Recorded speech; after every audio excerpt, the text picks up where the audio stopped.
Hello guys. So guys, we'll be implementing one amazing project called facial emotion detection with the help of YOLO 11.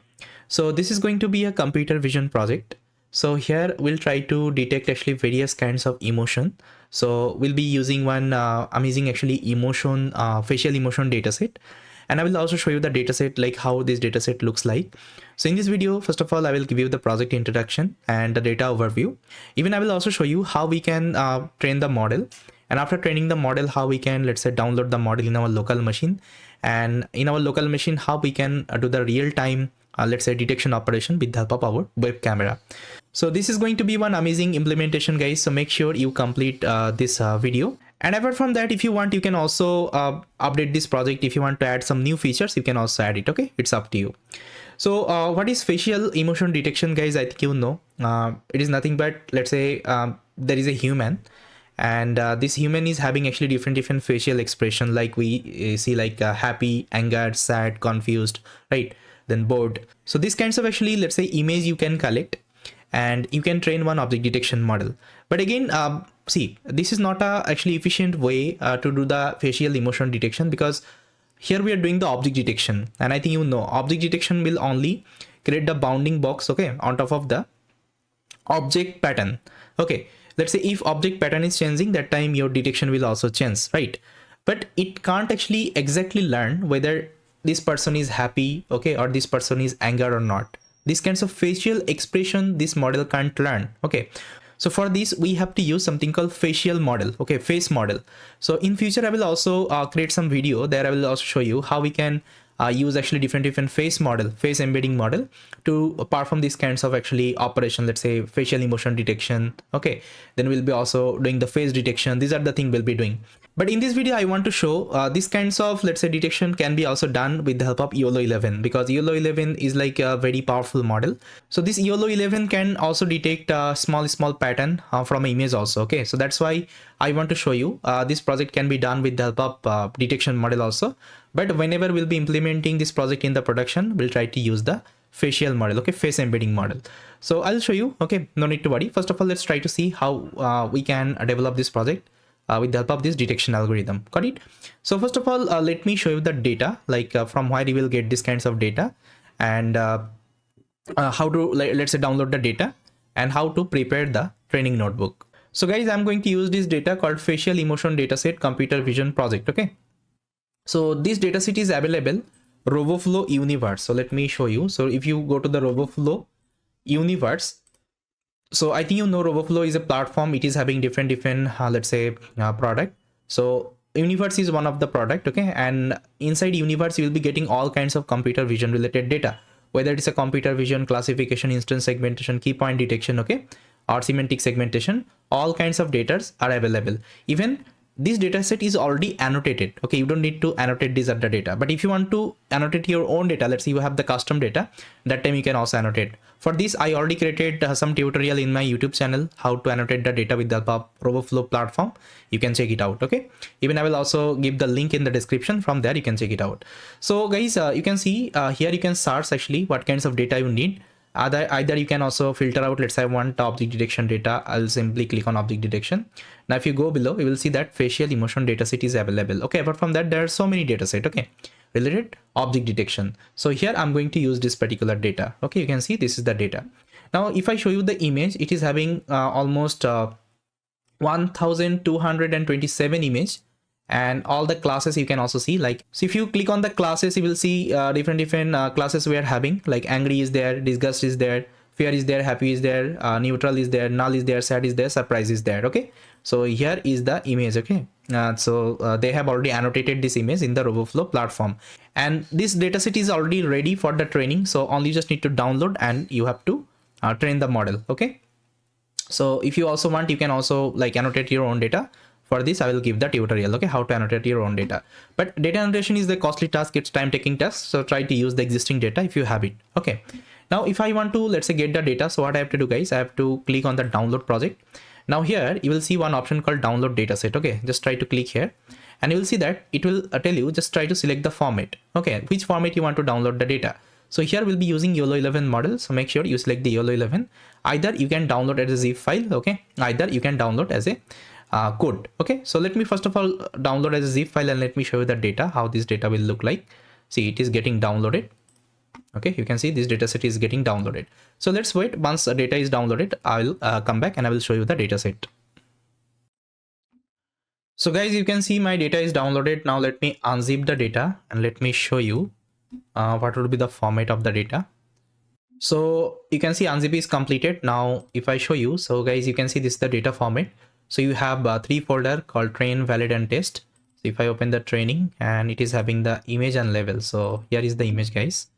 So you can see here all the image actually we are having, okay, with all kinds of, let's say, emotion. Okay, and this is the label. I think you know this is the YOLO annotation. Okay, and it will give you one txt file. Inside that you have all the coordinate point with respect to their label. So I already created a tutorial related YOLO in my YouTube channel. You can check it out. Okay, so yeah, so guys, now you can see this is the data, and here you have one data.yml file. So let me open this data.yml file. Inside that you have the data location and number of classes. You have 7: angry, disgust, fear, happy, neutral, sad and surprise. And these are some Roboflow metadata. Okay, so with the help of this data, we'll try to train one model. Okay, YOLO 11 model. And what we'll do after training it, we'll try to download our, let's say, trained model. And with that model, we'll be doing the real-time prediction with our web camera. Okay, so here we'll try to use the YOLO 11 for the detection task. Okay, and I already showed you the data set. So this data set actually we will be using. Okay, and here I have already prepared one training notebook. So here we'll try to see the entire training step, how we can do the training. Okay, and I've already added the data link, and all the resources would be shared in the description. From there you can download. So first of all, what you have to do, just try to connect your notebook with the GPU. So I'm using Colab Pro, that's why I'm having A100 GPU. But if you're using free Colab, that time you can use the T4 GPU. Okay, now let me connect my notebook. Okay, my notebook is connected. Now if you want to check the GPU, so you can execute this command. So here you can see I got A100 GPU.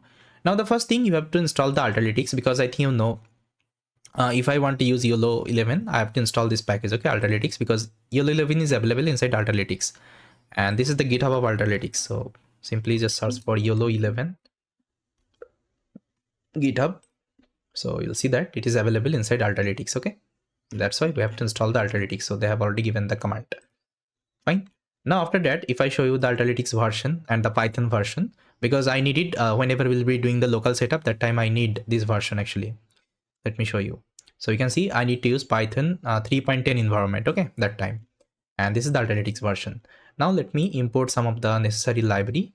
Then after that, we'll be downloading the data from the Roboflow. So what you can do, either you can upload that zip file you have downloaded in the last video, or you can directly download the data like that. So just click on download dataset, click on the show code, continue, and there you will get a code snippet. Just try to copy and just paste it here. Okay, now if I execute, you'll see that automatically it will download the data from the Roboflow universe. Okay, so that's how, guys, Roboflow makes most of the task easy. Okay, nowadays in the computer vision, that's why I personally prefer a lot. If you want to see the data location, see, this is the data location. Got it. Now we'll start the training. Okay, and I think you know, if I'm using YOLO 11, it's like very easy to set up. Okay, so you don't need to do so many configuration. Now see, we can directly start the training, but before that you have to set the data location. So open up the data.yml file. Inside that you can see these are the location I have to change. So let me change. So let me first of all open the train, copy the image path and try to replace here. Okay, similar wise I will do for the validation. So copy and paste. Then I will do it for my testing. Okay, so copy, just a minute, copy and try to mention it here. That's it. Now just try to press Ctrl S and close it. And after that we can start the training. So guys, now let's start the training. You can see I'm executing this command YOLO task is equal to detect, more is equal to train, and this is the data location I'm giving. Okay, and this model actually will be doing the fine tuning. Like, so this model actually will be doing the fine tuning. YOLO 11 NPT model. You can see it is having model 2. So this model actually we are fine tuning. Okay, so you can start the training. So what you can do, guys, you can increase the epoch size. So as of now, let's train only 10 epoch. Okay, because it will take time. I already trained one model, guys. Let me show you. So in my local machine it is available. So here Let me show you my model. So guys, you can see I already trained one model, okay, base.pt. So this model I trained around 200 epoch. So in case actually what you can do, you can mention 200 epoch or 300 epoch, okay. But just to show you in this video, I'm training 10 epoch, okay, just to complete this training quickly, okay. And this is the default image size you have to give, because this image size they use during the training. Now if I execute, you will see that my training will start.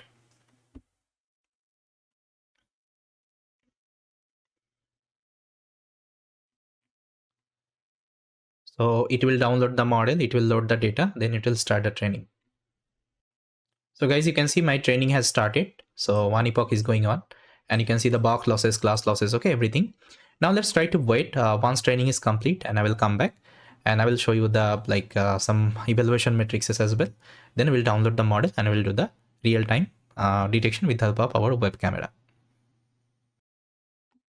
So my training is completed. Now let's do the so guys, you can see my training is completed, and here you can see the MAP score, mean average precision.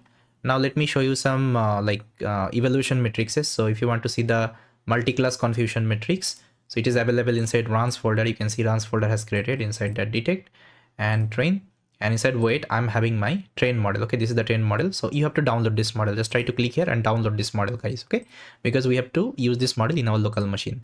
And here are all the evaluation matrices graph. Now let me plot some of them and let me show you. So this is the confusion matrix, multi-class confusion matrix, and this is the levels. Okay, like how many levels you are having. Here you can see this is the level distribution. That means we have discussed actually a very less image, okay, in my data set than surprise, okay, and almost all the data you can see it is in a similar distribution. Now if you want to see the results, that means the losses and MAP score, you can see this is the losses is decreasing and MAP is increasing. That means your model is learning well. If you increasing the epoch size, you will see that your model will learn better. Now let me show you some batch images as well. So these are some batch images, and if you want to see some batch prediction image, so these are some batch prediction images. Okay, now what I will do, I'll first of all validate on top of my test data, because you can see I also have the test data. Okay, so let's see the model performance. So here I'm executing, so I'm giving my base.pt location, okay, from this folder, and I'm giving my test data location. Okay, now you can see it is loading the test data and it will do the validation. And here it will give you the matrices like MAP score. Okay, you can see the MAP score.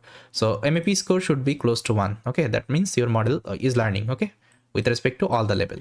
Now let's do the inference. Okay, inference on top of my test data. Okay, so here is the command, guys. YOLO task detect mode is equal to predict, and here I'm giving my train model location. Then this is the source is equal to I'm giving my test image. Okay, and save is equal to true. Now let me execute.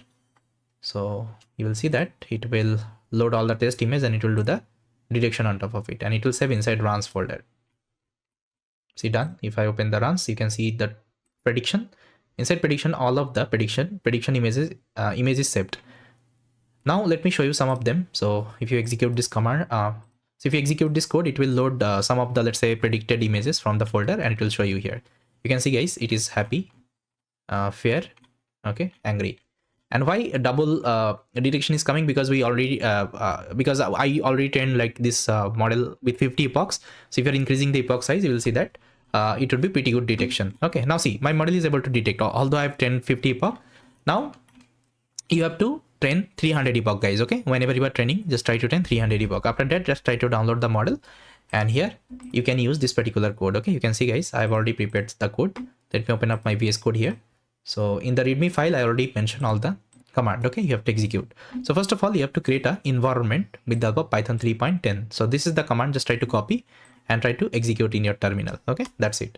So for me, I already created, I'm not going to execute. Then after that, you have to activate the environment. Okay, just try to activate. After that, you will see the facial. Then try to install the Alterytics. Okay, just copy the command and try to execute here. It will install the Alterytics. Okay, once everything is done, okay, once everything is done, open the main.py, and here you just need to keep your base.pt model, and inside that you just need to mention, and source is equal to 0 means I want to utilize my live camera. Let's see, if you have a video file, that time you can give the video file location. If you have an image, that time you can give the image location. But I want to use my live web camera. That's why I've given source is equal to 0. Okay. If you have multiple camera, that time you can also change the source ID. Got it? But by default, if you give 0, it will take the web camera. Okay. So now what I will do, I will stop my camera, okay, in the recording, and I will execute this code, and it will open up my camera. It will do the real-time detection. Let me show you. So I have closed my camera. Now let me open up my terminal and let me execute this command called python main.py. So guys, you can see it has started my camera and it is doing the live detection. Now see if I show the face like that, it is detecting happy. Okay, it's detecting happy. And if I, let's say, change the okay, I'm not sure like how to show the sad, but let me stop the execution. Okay, you can try actually with different images. So I think I already showed you now. So different image gesture. So from here you can try. Okay, whether it's a sad image. Okay, you can make the face like that and you can do the detection. Okay. And again, I told you guys, this is not the exact way to the facial emotion detection. So for this, we have to use the face embedding model. So detection model, sometimes it won't be giving you the good accuracy. Okay, but at least you can do this kinds of project. Okay, and it is fun. Okay, with the help of YOLO 11, we can perform it. So yes, guys, I hope you like this implementation and it was helpful. With that, thank you so much for watching this video and I will see you next time. Hello guys, my name is Bappi Ahmed and welcome to the project. So I think you remember we already implemented one machine learning end-to-end project. There I already showed you one basics end-to-end implementation. Okay, so now in this series we'll be implementing one end-to-end deep learning project. That means I want to show you how we can create the deep learning pipeline, because machine learning pipeline wise you are already familiar with. So inside deep learning, I think you know we are having artificial neural network, that means ANN, then convolutional neural network like CNN, and recurrent neural network RNN. So ANN actually we don't use usually. ANN is only for the understanding of the neural network. So whenever you'll be implementing any kinds of project, whenever you'll be solving different use case, so you have to use either CNN architecture, either you have to use something called RNN architecture. So here we'll be using CNN architecture to implement this entire project. That means here we'll be solving one image classification problem statement. Okay, and guys, make sure you complete the entire development with me. And after that, I believe you will be able to implement any kinds of deep learning pipeline. Now guys, let's talk about what would be the agenda of this series. So this is the entire agenda, guys. So definitely, first of all, I'm going to show you the project introduction, like which problem statement we're gonna solve. And see, here I can take any kinds of problem statement. It's not necessary to take my problem statement always. You can pick up any kinds of problem statement, any kinds of data set. Only you just need to change that data. Okay, you just need to change the data, that's it. So your problem statement will be changed only, but the entire pipeline will be common. Okay, inside all the implementation you'll be doing. Got it?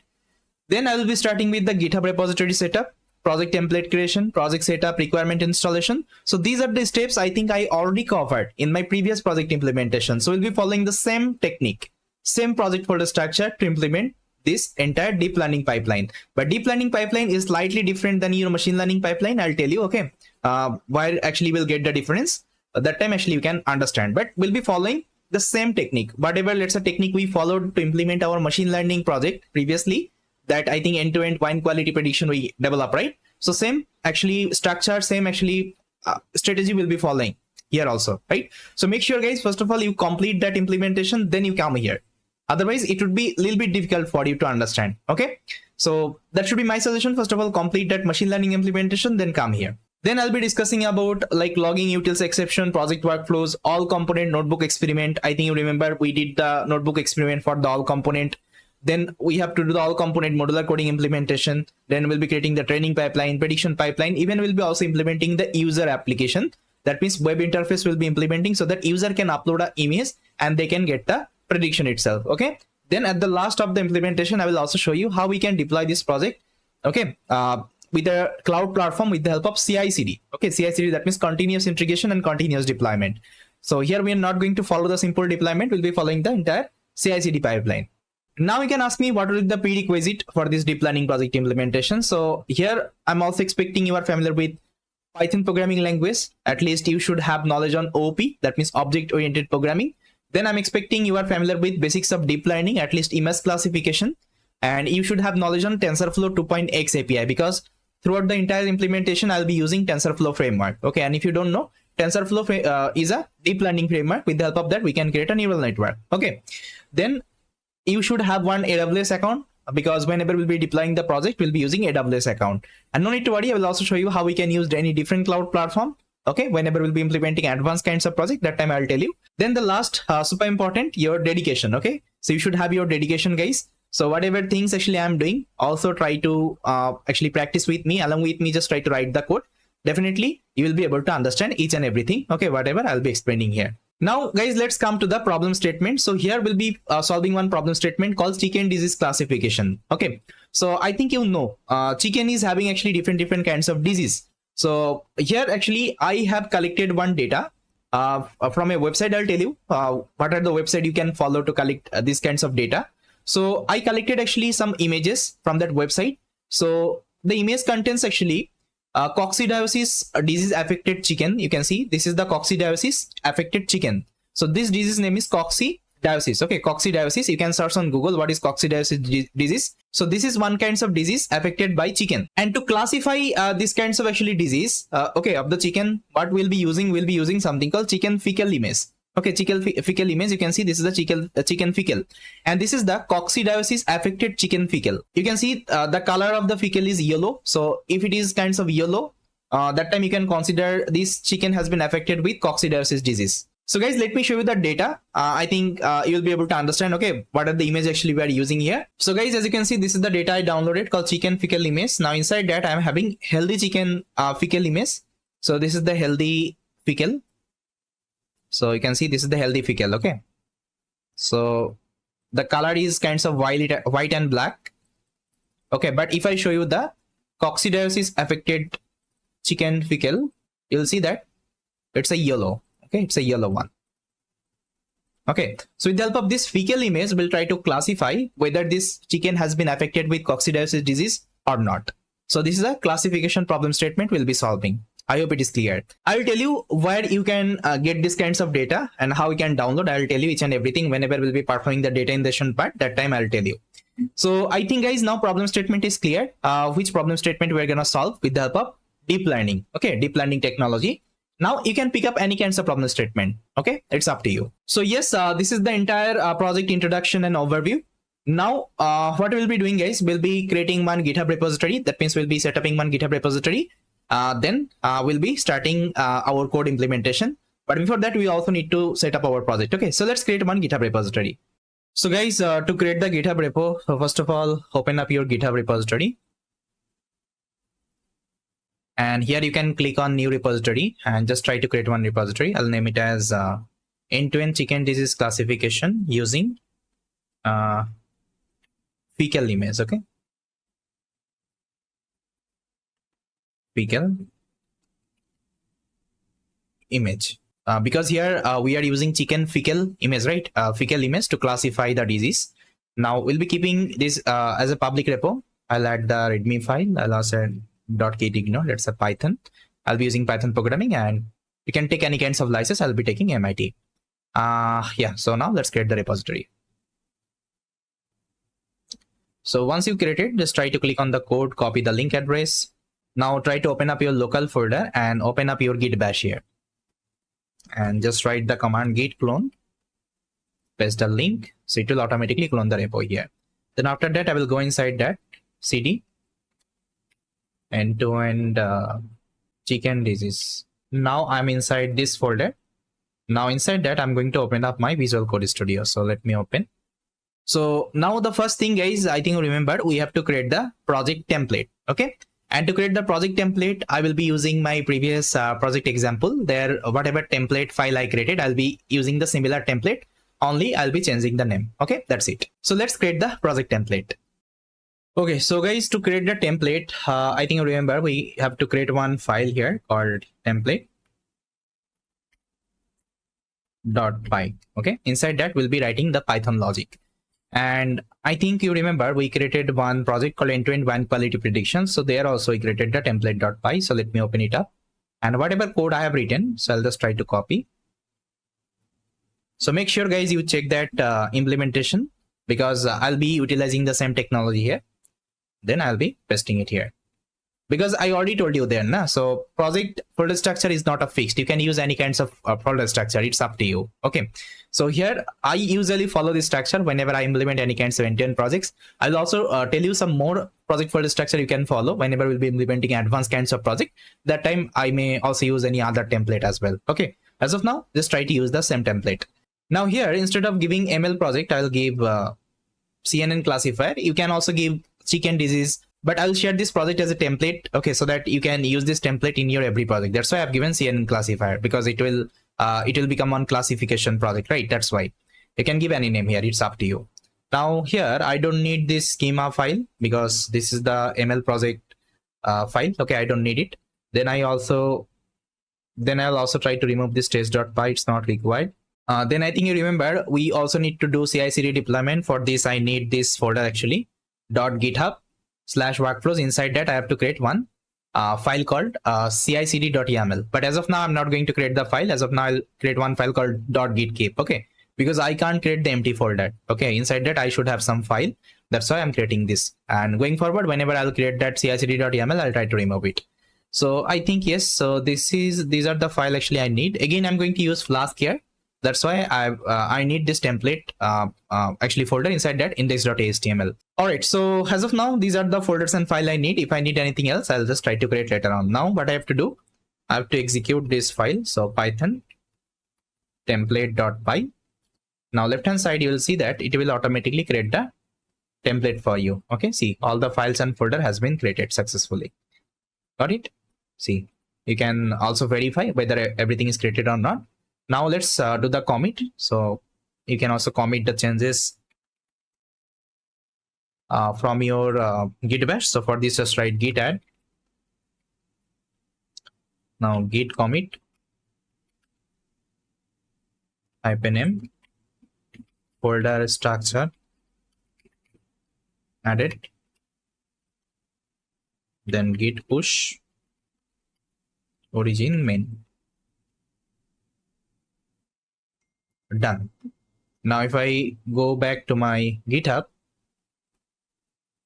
you'll see that my folder structure has been added. Okay, so now let's do the project requirement setup. That means we'll be setting all the package actually I need to implement the entire project. So let's start with the setup. So guys, to set up your project, so you just need to specify all the package inside requirement.txt.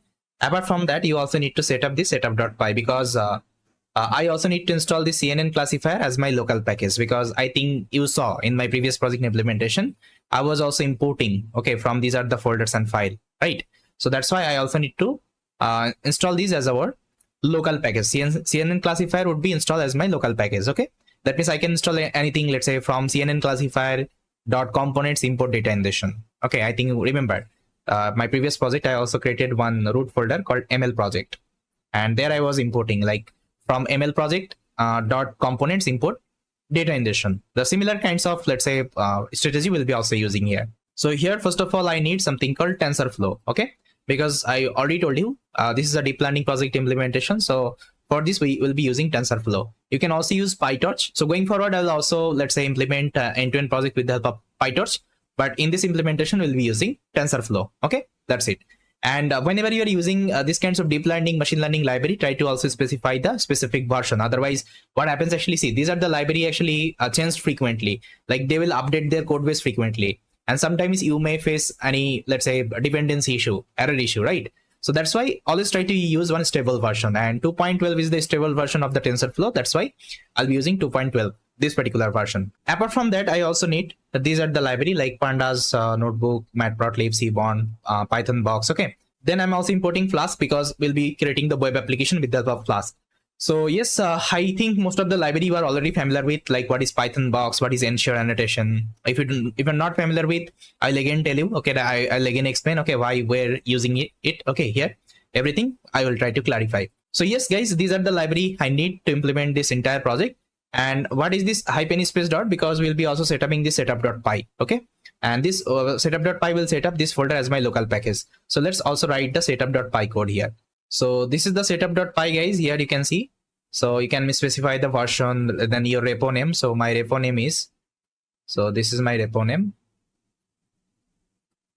I'll copy and let's specify here.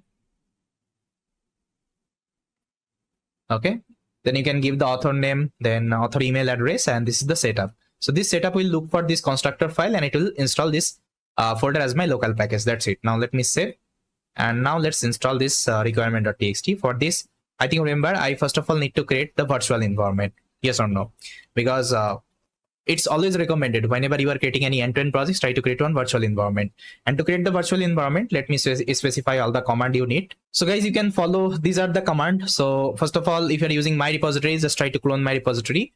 So you just need to clone this link, copy the link. Let me also mention it here. Okay, then after that, just try to create one environment. So let's copy. So let's copy the command and try to paste on your terminal. So it will create one environment named CNN CLS, that means CNN classifier, with the help of Python 3.8.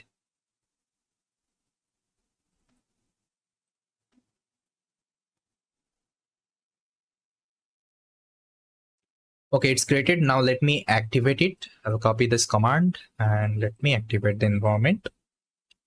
Then after that, let's install the requirements with the help of this command. So this requirement installation may take some time. Let's wait. Once this is complete, I'll come back. So guys, you can see requirement installed successful. There is no error. Now we'll be creating a very important actually component like login, exception, and utility. So let's try to create the login, exception, and utility. An exception I'm not going to create separately because we'll be using box exception. I think you remember we are using something called Python box package, right? So here you can see Python box package. So with the help of that, we can write the exception. Okay.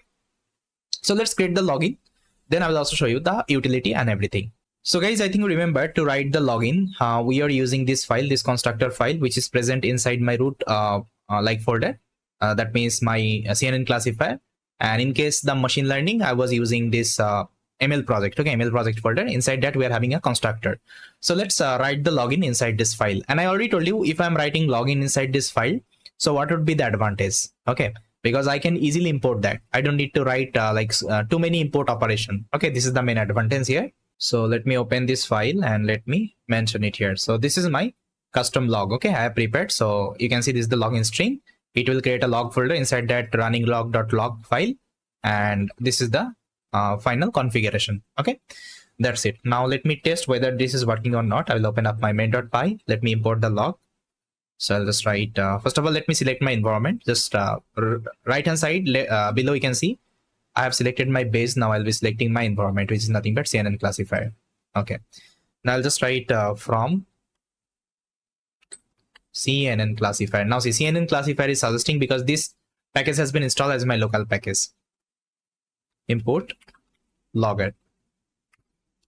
Now simply just write logger.info. You can give any message, let's say welcome to CNN classifier. Now if I execute this line, Python main.py, you'll see that log folder has created inside that running log. Now see, this is the log. First of all, it will say my current timestamp, info level log. This is running from main.py, and this is the log message. Okay, I hope it is clear how log is working. Okay, now let's write the utility. So inside utils, I'm having the common.py, and inside that I'm going to mention all of my utility related function. And I think you already know what is utility function. That means the function will be using frequently inside our component. Instead of writing them again and again, we can keep inside utils folder, and whenever we need it, we can import it. In my machine learning implementation, I already clarified this part. Now you can see I'm using the same functionality like read YAML, then create directories, save JSON, load JSON, okay, save beans, load beans, get size. So what I told you, whenever I was implementing that project, what I told you. So the same structure you will be using in your every project. Okay, now I think you can believe me. If I can implement only one structure, I can use this structure to implement any kinds of project. Got it? And I will also show you different kinds of structure as well. If you need it, I will also show you. No need to worry. So two more actually function I have added here. New function, decode image and encode image. Why I kept this decode and encode image, I'll tell you. Whenever we'll be creating the web application, that time I'll tell you. because the user will upload the image in my web application, right? And we can directly get that image in the backend. So first of all, we have to encode this image. Okay, then we have to decode this image. So we'll be using base 64 for this. Base 64 string. I'll tell you whenever we'll be implementing this. That time I'll tell you. As of now, just try to consider this part I need whenever we'll be doing the prediction. Okay, we'll be creating the user application. That time we need it. Got it? And see, otherwise everything is same. Okay, everything is same. And again, if you want to understand like what is ensure annotation and what is config box, no need to worry. I will add the video actually I recorded previously in that project implementation. So this video I'll just try to add here. So this video will give you the entire understanding like what is ensure annotation and what is this config box. Okay, why are we using with all of my function. Okay, so let me show you this part actually why this ensure annotation and config box is required. So for this, what I will do, guys, I will open up my resource. So you can see there is a resource trials.ipynb I created. So inside these trials, we'll be doing the experiment. Like we'll be learning why we are using this at the functionality. Okay, these are the thing. Now let me first of all select the kernel. So Python environment, I'll be selecting my ML project. Okay, it's fine. Inside that, first of all, I'm going to create so inside this resource folder, I'm going to create a YAML file. So let's say I'll give it as test.yml. And inside this YAML, I'm going to write some content. Let's say, first of all, I'll write the name. Let's say Bappy. Then I will also write the email. Let's say I'll add my email.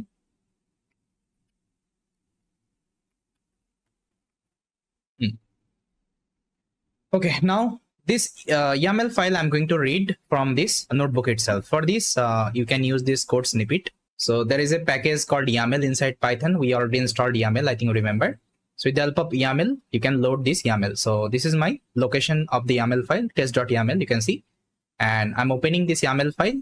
Then I'm loading with the help of safe load function, okay, inside YAML. Now, if I show you the data, whatever content it is returning. See, if I execute, see, whatever content I have inside the YAML file, it is returning. And if you see the type, of this data, it's nothing but it's a dictionary. Okay, it's a dictionary. That means by default, if you're using any YAML file, if you're reading something, any content from the YAML file, it will give you dictionary, output, dictionary data type output, right? So now if I want to, let's say, extract the name, so what I have to do, guys, I think you know how to play with the dictionary, how to let's say access any element inside a dictionary. For this, we have to use the key name. So what I will do, I'll just write data. I'll give this square bracket. Inside that, I'll pass the key name. Let's say name. Name is my key, and it will give me Bappy. Similar ways, you can also extract the email. Okay, email. So it will give you email. Okay. So every time I just need to define the square bracket. Inside that, I have to give the key name. But can I call like that? Let's say if I just write data dot name. Can I call like that? If I execute, will it work? See, it won't be working. It will give me error. That means dict object has no attribute name. But this actually syntax is more convenient than this syntax. I don't need to write square bracket. I don't need to write double quotation. I can directly specify the key name and I can get the value, right? But it's not happening here. So for this, we'll be using something called config box. Okay. So config box will give you this kinds of functionality so that you can get these kinds of output. Let me show you how it can be done. So first of all, let's import this config box from the box. So box import config box. So inside config box, okay, you have to pass the data object, whatever data object actually you got after reading the YAML file. Okay, so it will give you, let's say it will give you the data D. Okay, now see if I execute, now if I show you the D, now you can see it's a config box type right now. Now I can easily call the name. Okay, d.name, so it will give me name. And if I call d.email, it will give me the email. Okay, that means if you want to call like that, you can do it with the help of config box. Config box will give you this kinds of ability. And this is like more convenient than this one. Okay, so this is a new package. That's why I thought let's also show you how we can use them in our implementation.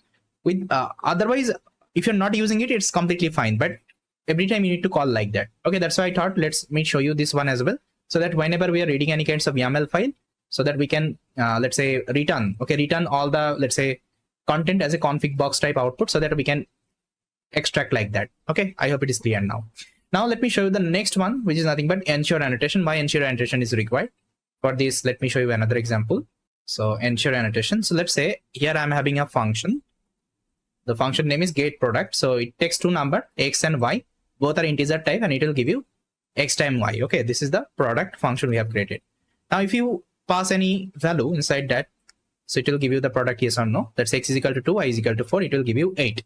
But if I pass like that, let's say x is equal to 2, y is equal to string of 4, will it work that time? Because here you have mentioned integer, but here you are trying to pass string. Now see, if I execute, still it will work.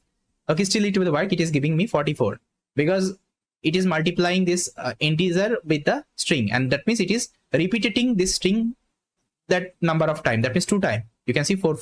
Okay, so let's say you have written a very big project and you are getting this kinds of unexpected output. That time you will go mad, like what is happening in my code? It is not giving me error, but you are getting unexpected output because of that. Because here you have already said it should be integer, but still you are able to give the string type input.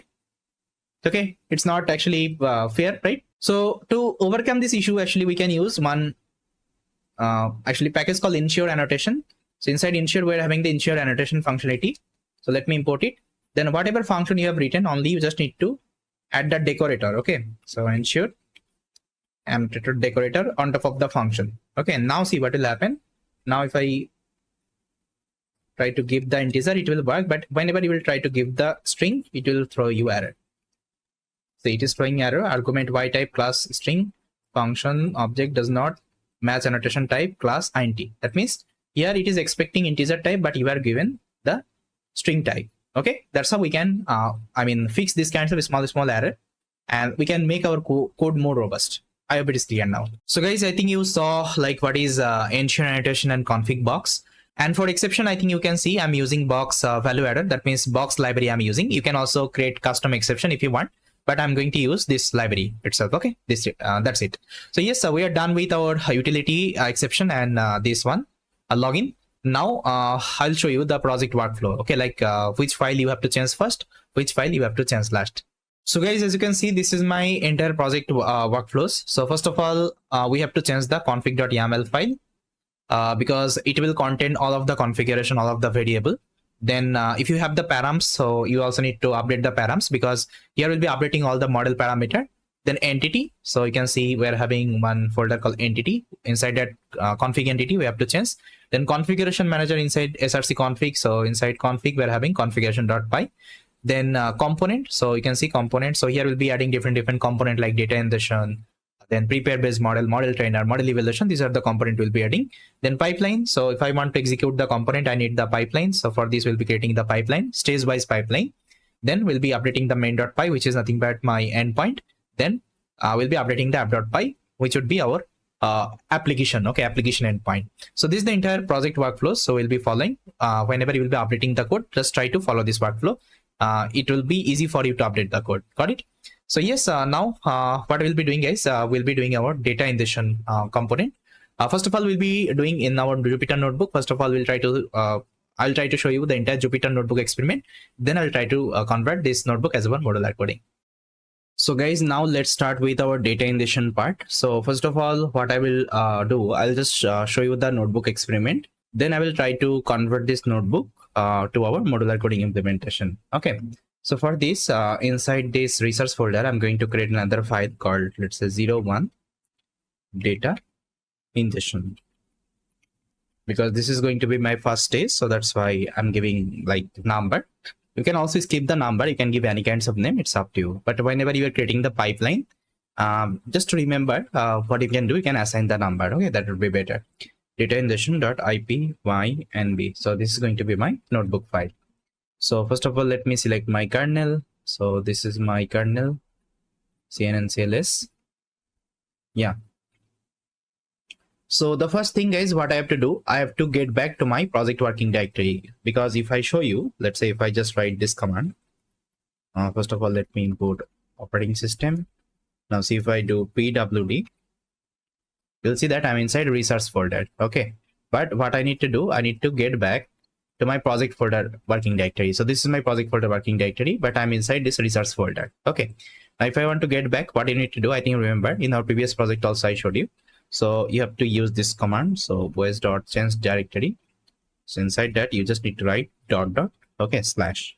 So if you give dot dot slash, it will automatically get back one folder. So let me show you now.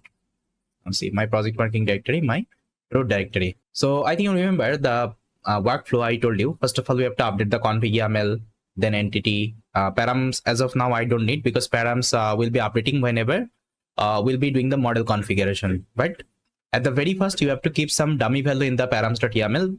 Otherwise, you will get some issue. Okay, whenever you will execute the code. So make sure this file is not empty. Okay, you just add some dummy value as of now. Then components, pipeline, main, okay, and so on. But before that, let me show you like the data. I think you remember we collected this data called chicken fecal images. Okay, now you can ask me from where we can get the data. So simply you can go to the Kaggle website. So Kaggle,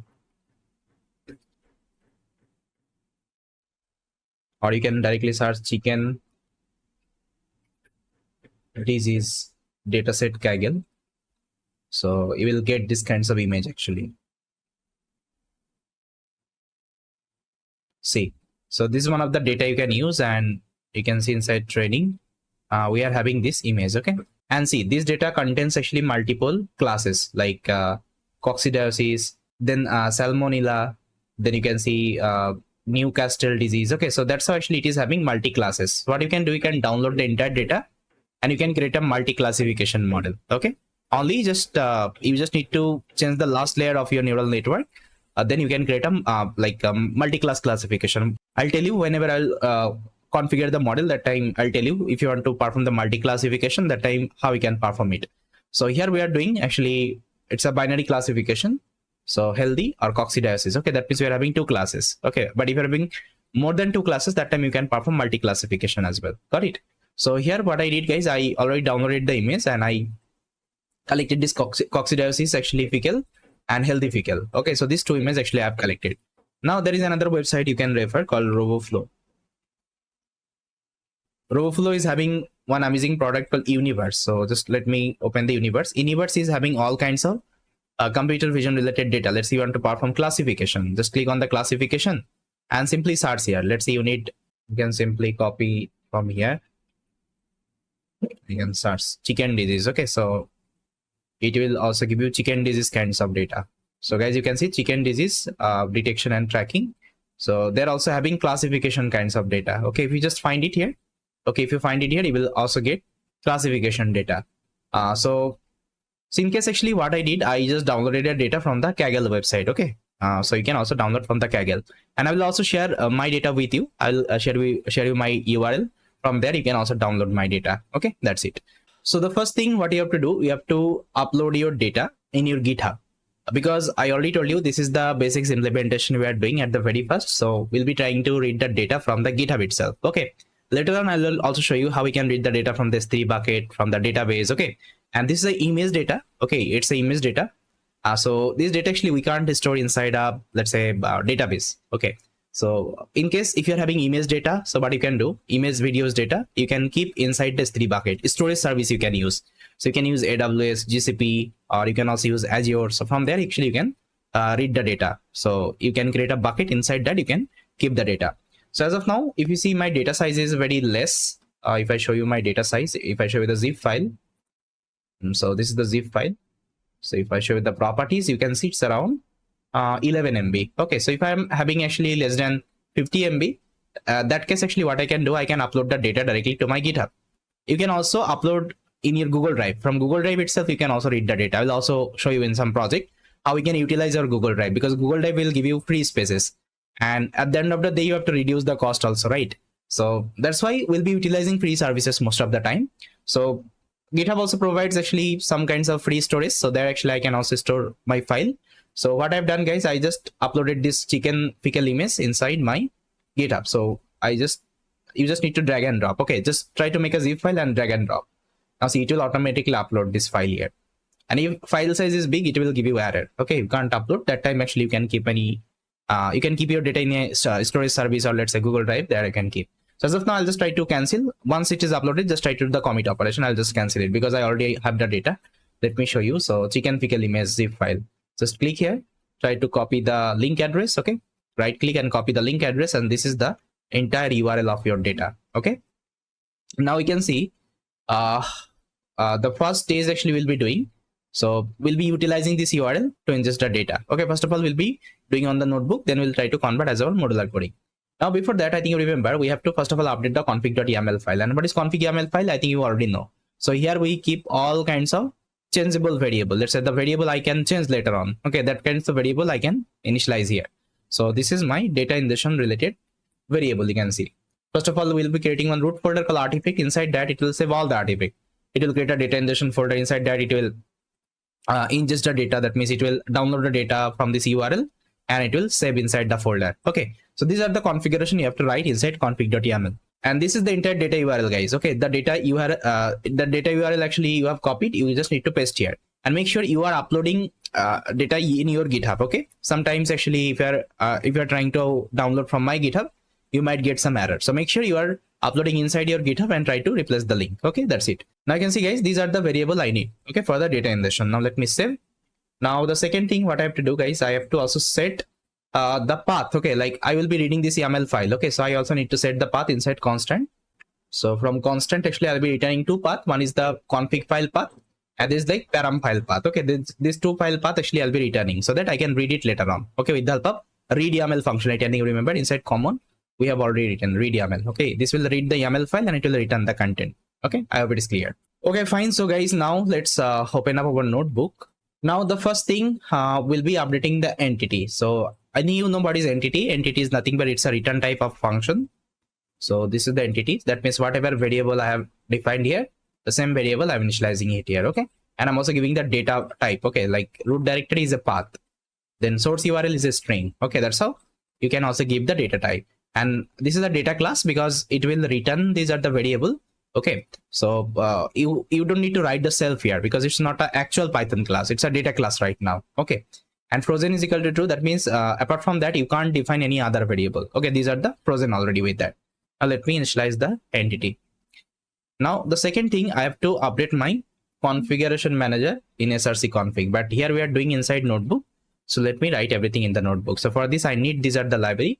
So you can see I'm importing constant. That means whatever constant I've initialized here. So here the constant I've initialized. So this will give me actually two variables. So this two variable actually I'm importing here. I'm giving this start. That means it will import everything inside that. Then from common, I'm importing read YAML and create directories. Okay, these two functions. Now you can see this is my entire configuration manager class. So here I've written a configuration manager class. Inside that I'm reading the YAML file. You can see that config YAML file and params YAML file, both I'm reading. But params YAML file is empty. Okay, if you see it's empty. So I have to add some dummy value. So here I can write key val like that. So later on I'll change it whenever I'll initialize the model. As of now, let's give the dummy value. That's it. Now, first of all, we'll be creating the directory. That means artifact root. Okay, that means this artifact folder would be created. After that, I'm initializing one method. The method name is get data ingestion config. So the return type is data ingestion config. The same entity we have, I think, defined. I think remember. That means it will return only these are the variable, and these are the variable actually value from where I'm getting from the YAML file. I think remember. Okay, from YAML file actually I'm getting it. So you can see I'm initializing the YAML file. From that YAML file I'm reading root directory, source URL, local data file, zip directory. Okay, that means whatever value we have assigned here. Okay, everything we're trying to read. And how we are reading, I think you remember, it is returning the YAML file, and that YAML file we are returning as a config box. Okay, and we can call these are the key like that. I think you remember that trials.ipynb I showed you now how we can convert dictionary to this one config box type format. Okay, now let me initialize the configuration manager. The next thing I'll be creating the component, our actual data ingestion component. For this, I need these are the library. I'm using a request library. So with the help of request, we'll be downloading the data from the GitHub. Okay, then logger and get size. Get size, it will give you the size of the data. Now, this is the entire component class, like data ingestion class, guys. You can see. So here it will take one input called data ingestion configuration. That means the configuration you have created, it will take the configuration. After that, this is the method. First of all, it will download the data from the URL. You can see it is downloading the data from the GitHub URL. Okay, then it will logging the information. Then after downloading, it will extract the zip file, because first of all I have to download the data, then I have to extract the zip file.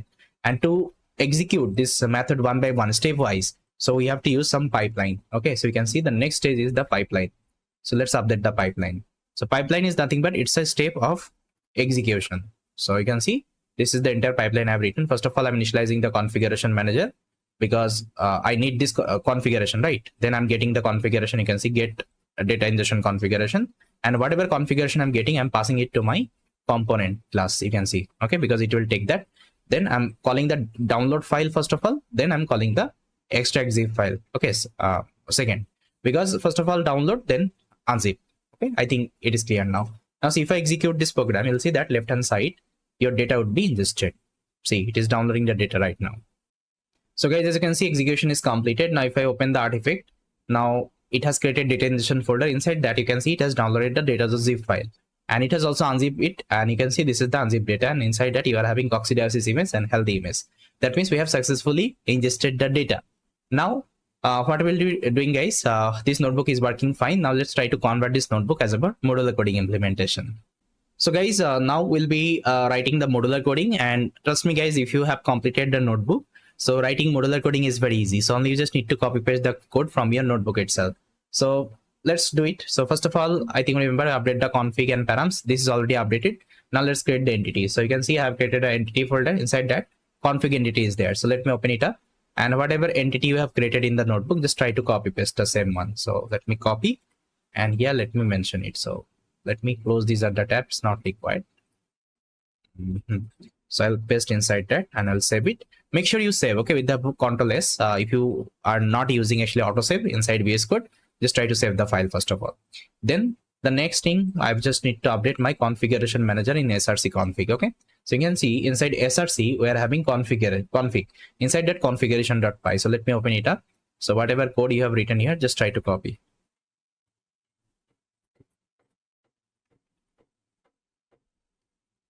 So this is my configuration.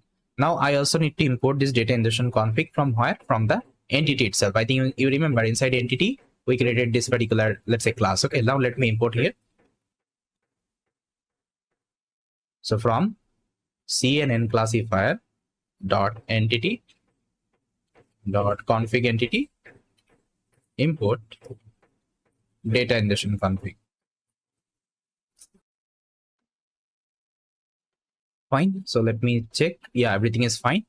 Now the next thing, I have to update my components. So let's update the component. So inside this component folder, I'm going to create a file called data underscore ingestion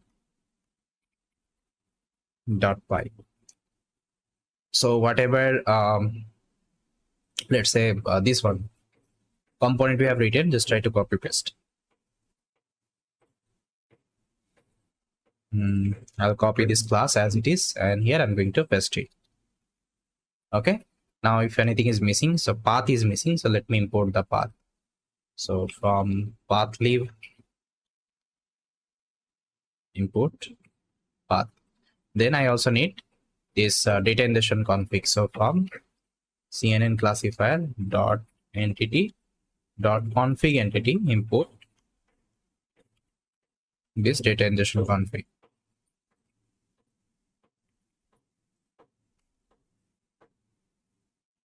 Okay, so I think everything is fine. Now the final thing, we have to create our pipeline. That means if I want to execute the component, definitely I need the pipeline. So to create the pipeline, I'll go inside pipeline folder and let me create a file called stage 01 data ingestion .py. Okay, this is going to be my first pipeline, and I think you remember pipeline we created in the notebook. So the same pipeline will be also writing here. So I need the configuration manager and component. Okay, these two class, so I need to import it. So let me import all of them. You can see I'm importing configuration manager and data ingestion component. Okay, from the component and as well as the configuration, and this is the logger. Now first of all, give me the stage name. So this is the stage name, data ingestion stage. Now this is the final class I have created called class data ingestion training pipeline. Constructor would be empty. I'm not doing anything. And inside main method, whatever code I have written, I just copy pasted. See, the same code I've copy pasted here. First of all, it will initialize the configuration manager, getting the data configuration, then passing it to the component and calling the method download file and extract zip file. Okay, I think you remember. So here it's done. Now let's add this pipeline inside our endpoint, because we'll be executing the endpoint and my application would be running. Okay, So main.py is my endpoint. So let me just write that one. First of all, let me import this data ingestion training pipeline from the stage 01 data ingestion. That means from the pipeline, we are importing that class. Then after that, this is the final code. So it will call the main method. I'm initializing the data ingestion pipeline. Then I'm calling the main method. And if you call in the main method, that means it will execute and it will start the pipeline. Okay. So let me open it up. Yeah. Then I'm also logging the information like our data ingestion started and when it is execution is completed and it is ended. And I'm running inside try except block. Let's say if some exception is going on, it will also show you the exception block as well. Okay. That's it. Now, yeah, so I think it is ready. Now let me delete that artifact folder and let me try again. So can delete. Now open up your terminal. Make sure you have activated your environment and just write python main.py. So guys, as you can see, execution is completed. Now if I open the artifact, so here you can see data.zip file and this is the unzip file. That means everything is working fine. Now let me commit the changes. So you can see it is also committing my artifact, but I don't want to commit the artifact. So I can add the artifact inside my .getting node. So inside that you can add. If you don't want to commit anything, you can add inside artifact. Now you can see artifact has been removed. Now simply you can commit the changes from your VS Code as well. So here I can give a data ingestion added.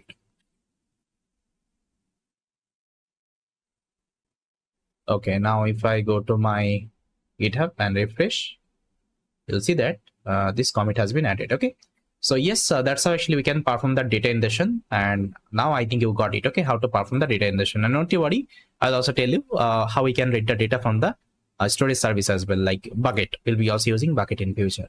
Now the next test we'll be doing the prepare base model. That means we have to prepare our base model.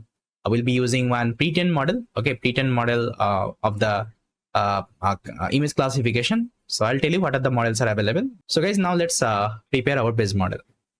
So guys, our data ingestion component is ready. That means we are able to ingest the data from the URL.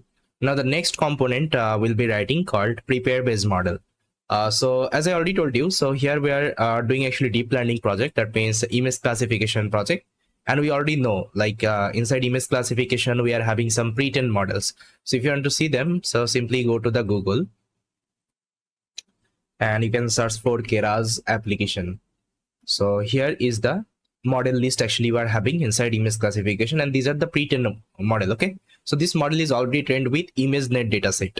So we are having exception, which is in 16, 19, ResNet 50. Okay, so these are the model we are having. And you can see the model size as well, model accuracy, then parameter size, okay, then the speed of the CPU, GPU. So everything is available here. So here, what I will do, guys, I will use one pre-trained model called VGG16. Now you can ask me why I'm taking VGG16, because if you have already worked with image classification, I think you know there are some architecture that will work actually better with most of the use cases. Like VGG16 is there, 19 is there, ResNet 50 is there, okay, then Inception is there, then efficient net is there. So these are the model actually works better with any kinds of problem statement. So that's why I'll be starting with the VG16, because it would be a little bit lightweight model for me. You can also take any bigger model. You can take Inception model, you can also take ResNet model. It's up to you. Okay, you are feel free to use any kinds of model. It's up to you. So I'll show you how we can use the VG16 model, because if I show you one model only, you can use any of the model. Okay, so now you can ask me how to use this model. So you can simply open this link. So they have already given the code snippet, like how we can call the model. Okay, so what are the parameter actually it is having. So what is the, let's say, input dimension. So everything they have written. You can see the input tensor. Input shape. It takes actually 224, 3. Okay, this is the dimension of the image. Now you can see it is also having the pooling parameter, classes parameter.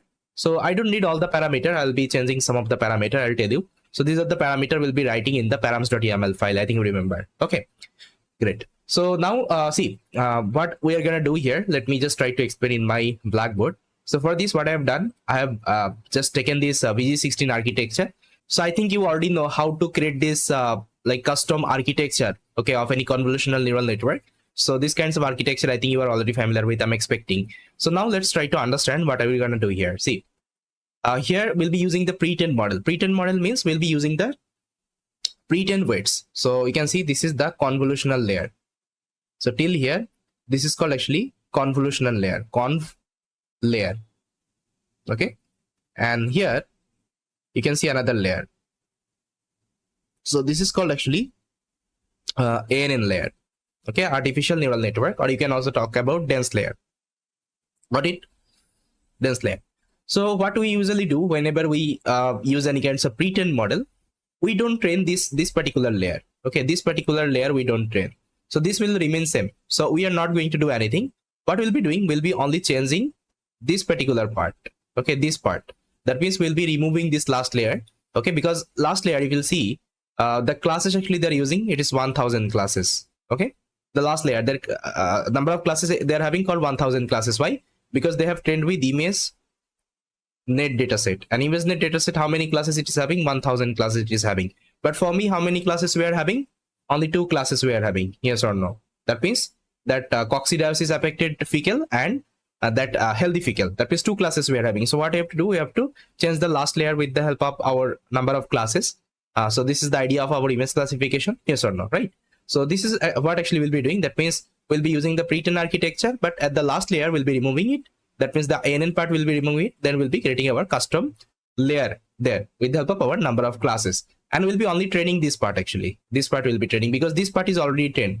So it is already having like so many information. But if you also want, you can also train. These are the part. If you let's say I want to train this layer, you can also train. I want to train this layer, you can also train. Okay, I will also give the functionality in my code so that you can also pass like how many layer you want to train. Everything, it is possible. So now let's try to see how it can be done. So first of all, we have to get that VG16 model from the Keras. Then we'll be saving this architecture, okay, in our artifact directory. Then after that, we'll be creating our custom architecture. Then we'll be merging together. Okay, this is the idea. So let's get back to my code. So this is my VS code. So what I will do in the resource folder, I'm going to create another file. I'll name it as 02 underscore prepare base underscore model.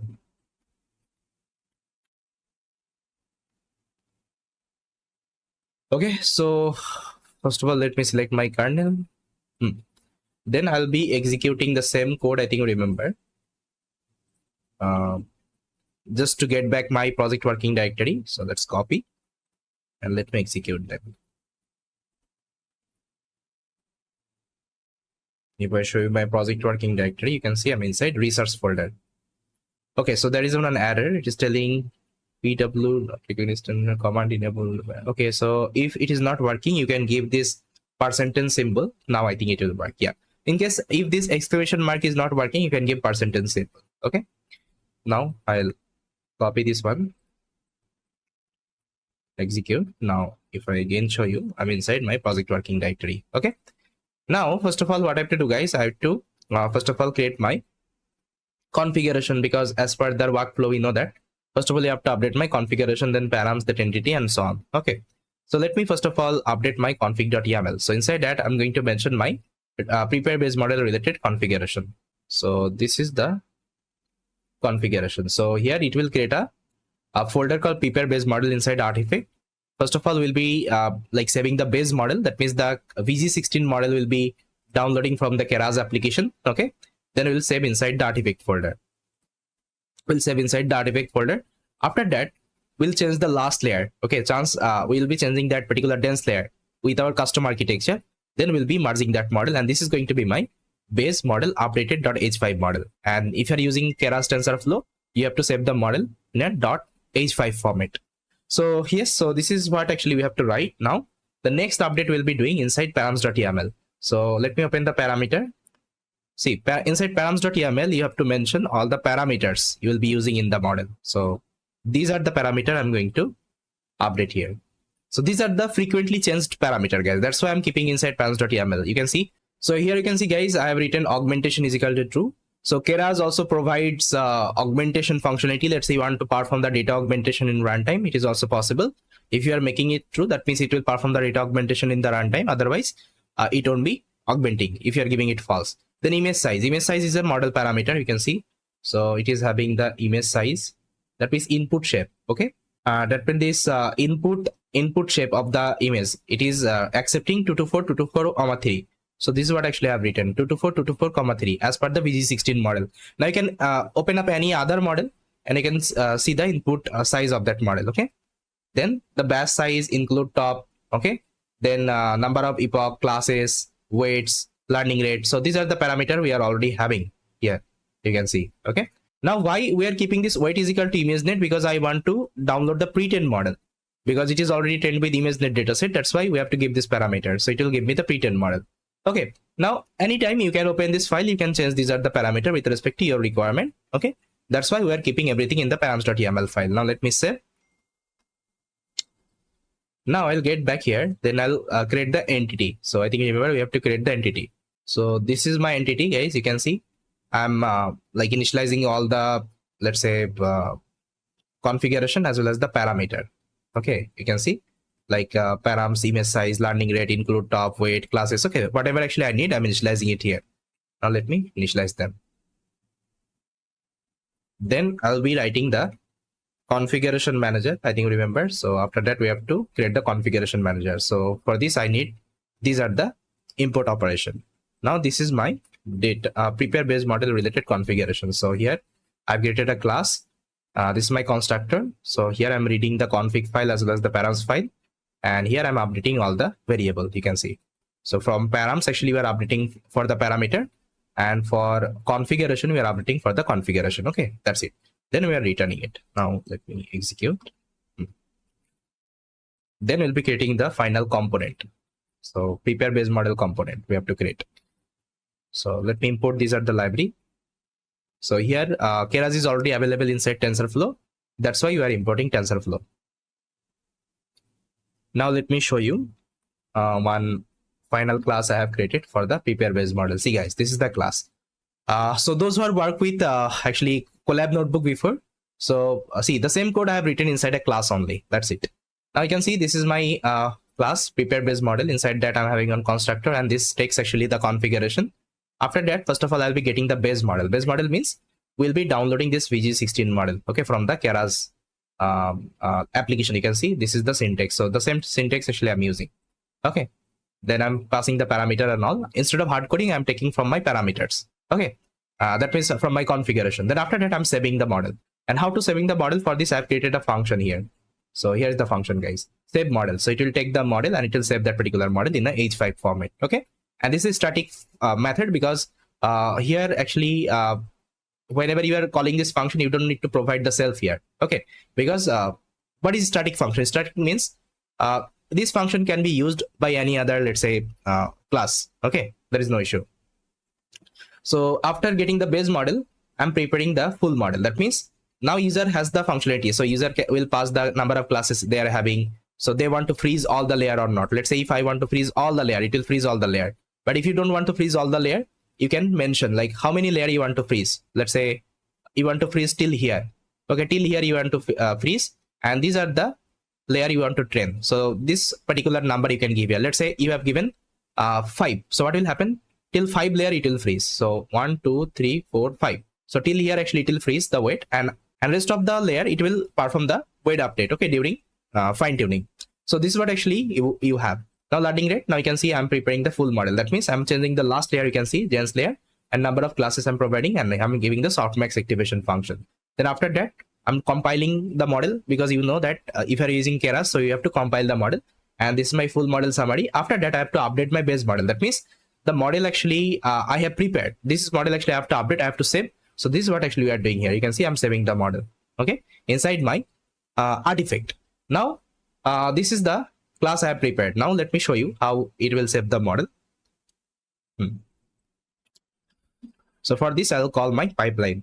So this is going to be my pipeline. You can see this is my pipeline. So I'm getting the configuration, calling the component, inside that passing the configuration, get the base model first of all, then update the base model. Now see if I execute. So first of all it will download the base model, VG16 model from the Keras application. Then after that it will update my model. That means it will remove this part and it will add my custom layer. That layer actually I have added.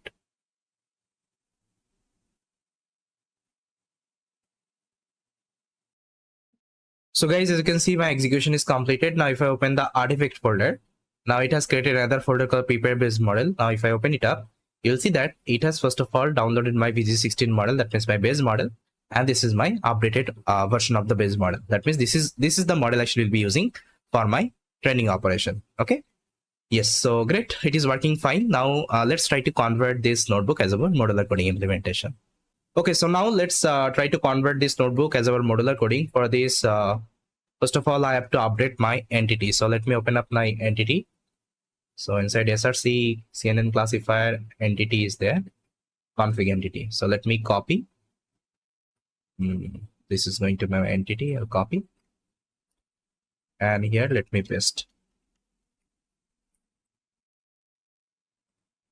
Okay, so now I'll update my configuration manager. Okay, inside src config, because you think you already know. Just try to see this workflows. I think you will be able to understand, okay, what I'm doing. Now let me copy this method as it is, and inside that, inside my configuration.py, after data ingestion, I'll try to mention it. Now let me import this prepare base model as well.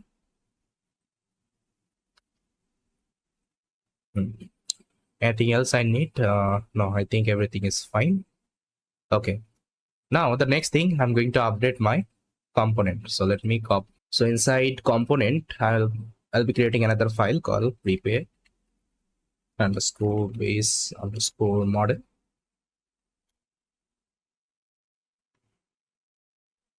I'll copy the entire class.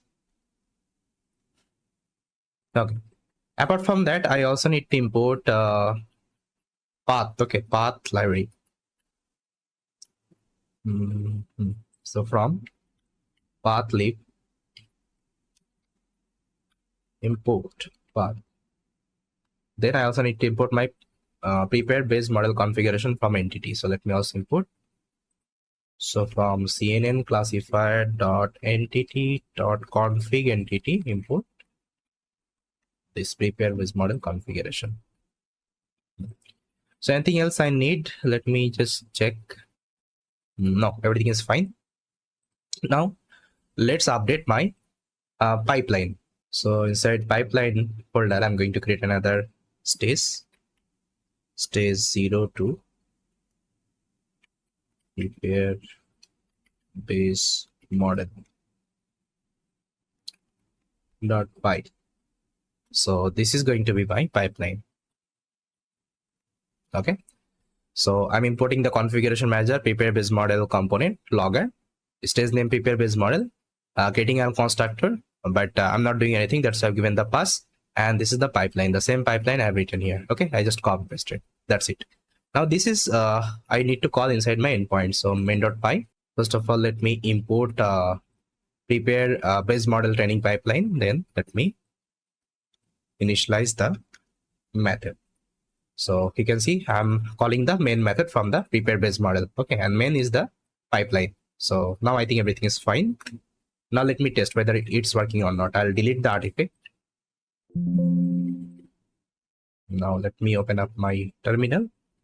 I'm going to execute main.py. So first of all, it will ingest the data, then it will prepare the base model.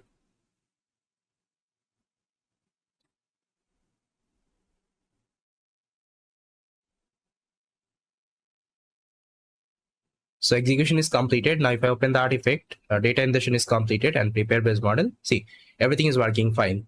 Now the next stage actually will be starting with the model trainer part. So guys, now let's start the model training part. So for this, I'm going to create another notebook inside resource. I'm going to name it as 03 model trainer .ipynb. So let me close these at the tab. It's not required. So the same code I'll just copy paste just to get back to my project working directory. I think remember.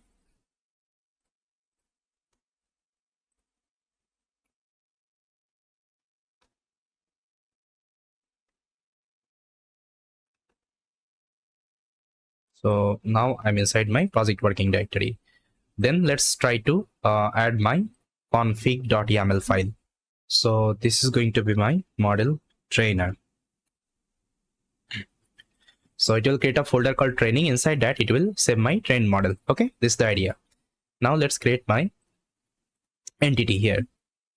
So this is my entity, guys. You can see I'm initializing all the variable. Apart from that, I'm also initializing some parameter from my params.yml. So here you can see some of the parameter actually I need for the training. That means I need the number of epoch, batch size, augmentation. Okay, then image size. These are the parameter I need during training. So let me initialize them. Then I'll be creating my configuration file. That means inside src config we have this configuration. I think remember. Okay, configuration manager we have to create. So let me import these at the library. And this is my configuration manager. So the same thing, only the change you have to do here. So whatever variable you initialize, you have to return them. Okay, one by one. Okay, it's done. Now let me create the final component. So this is my training component. See, if you have already worked with TensorFlow Keras, I think we know.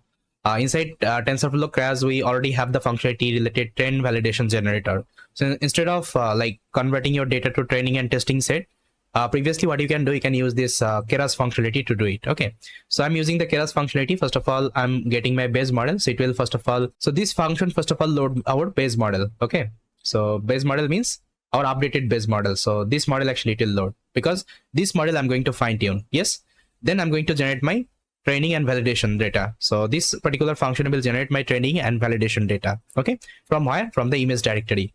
So image is present inside this data ingestion. So it will load these are the data. Okay, and it will give me training and validation set. Okay, and it will also perform some augmentation technique. I think you know, like rotation, range, horizontal flip, because here we have given the augmentation is equal to true. Okay, and if it is false, it won't be giving it won't be performing any kinds of augmentation technique. After that, it will save the model after training it. So here you can see, guys, I'm setting my step per epoch validation step. Then I'm fitting my data. You can see I'm giving the training generator my train data. Then I'm giving the epoch, then step per epoch validation step and validation generator. That means my validation data. After the training, I'm saving the model. That's it. Simple step. The things you used to perform in your Colab notebook, the same thing we are writing inside a class only. Now let me execute and let me show you the model training. So this is my pipeline. So you can see I'm getting the configuration manager, passing it to the training. First of all, I'll be getting the base model. Then I will start my train valid generation. That means we'll be converting our data to training and validation. Then we'll be starting the training. Okay, step of execution we're doing. Now let me start the training. So guys, you can see one error I'm getting. It is telling cannot find the path specified chase cities. Okay, so sorry, actually I was using my previous data location. So here you have to change. So training data location, it is available inside data ingestion, and this is the file name. So chicken pickle image. So let me just write it here. Copy the name, and here let me just replace. Okay, now this should work. Now let me execute.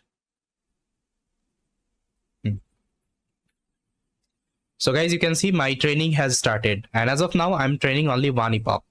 Okay, one epoch I'm training because I'm showing you I mean I'm recording it, so like training will take time. That's why I'm showing you only one epoch training. But for you have to train multiple epoch. Okay, at least try to train 300 epoch, then we'll be getting a good model. So here is my loss and accuracy I got, guys. Okay, so it's not bad, 60% accuracy I got. Now if I show you my artifact folder, inside that it has created another folder called training. Now see, this is my train model, it has set. Got it? Now let's try to convert this code as our modular coding. Okay, so to convert to the modular coding, first of all, let's update the entity. So let me open the entity. I'll copy.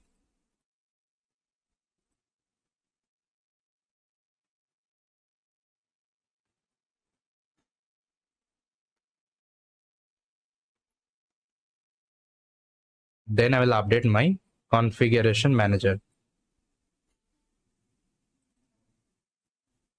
So this is the method. Let's try to copy.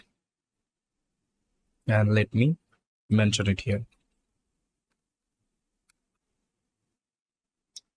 I also need to import OS and training configuration. So let me import them.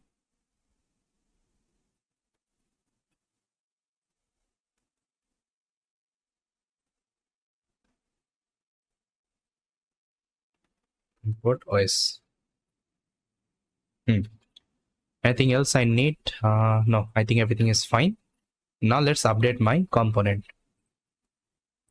So let's create one file inside component called training.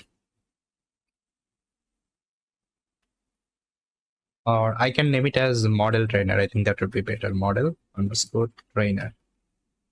Okay. So now here I'm going to paste the code, whatever I have written here. So anything else I need the path library, and I also need the training configuration. So let me import. So from path lib import path, then from cnn classifier dot entity dot config entity import training config. Okay, so yes, it's done. Now let me save. Now let's create the pipeline. So here stage 03 model trainer. Fine. So this is my pipeline. You can see. So you can see I'm importing all of the required package. Stage name is training, and this is my pipeline. Okay. So yes, it's done. Now what I will do, I will add it to the endpoint. So let's open my main.py. So let me import this model trainer pipeline. And now let's execute the model trainer. Okay, that's it. Now let me test whether it's working or not. I'll delete that artifact. Now let me execute it again.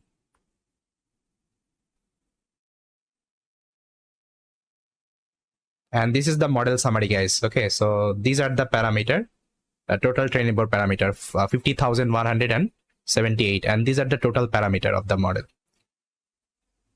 So you can see training has started. Completed. Now if I open the artifact, data ingestion done, prepare base model done, training is also done. Everything is working fine. Now in the next stage, we'll be creating the evaluation component. Okay, so guys, now let's start the model evaluation part. So for this, I'm going to create a file inside research.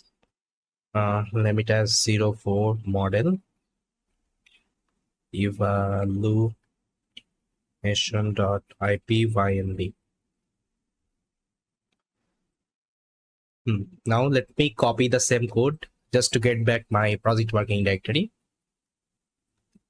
See, if you can only create one stage, rest of the stage actually you can easily create, because you'll be getting the flow. And whenever you are creating the end-to-end projects, you only need to understand the flow. Okay, how you'll be writing the code. So that is what actually I wanted to show you here. So currently I'm inside my project working directory. Okay, so I don't need to update the configuration.yml, because for model evaluation I don't need the configuration. So what I will do, I'll directly write the entity. So this is going to be my entity, guys. You can see a path of the model, then training data path, then all parameters. Okay, from where you will get the parameters, from here you will get the parameter params.yml, then params image size. Okay, then params batch size. So now I'll be creating the configuration manager. For this I need that. And see, the metrics actually I'll be getting, the evaluation metrics I'll be saving as a JSON. So that's why I'm importing the JSON from the utility.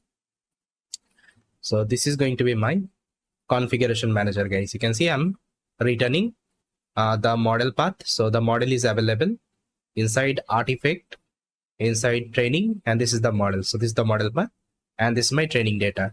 And again, I'll be using Kera's actually train test splitter.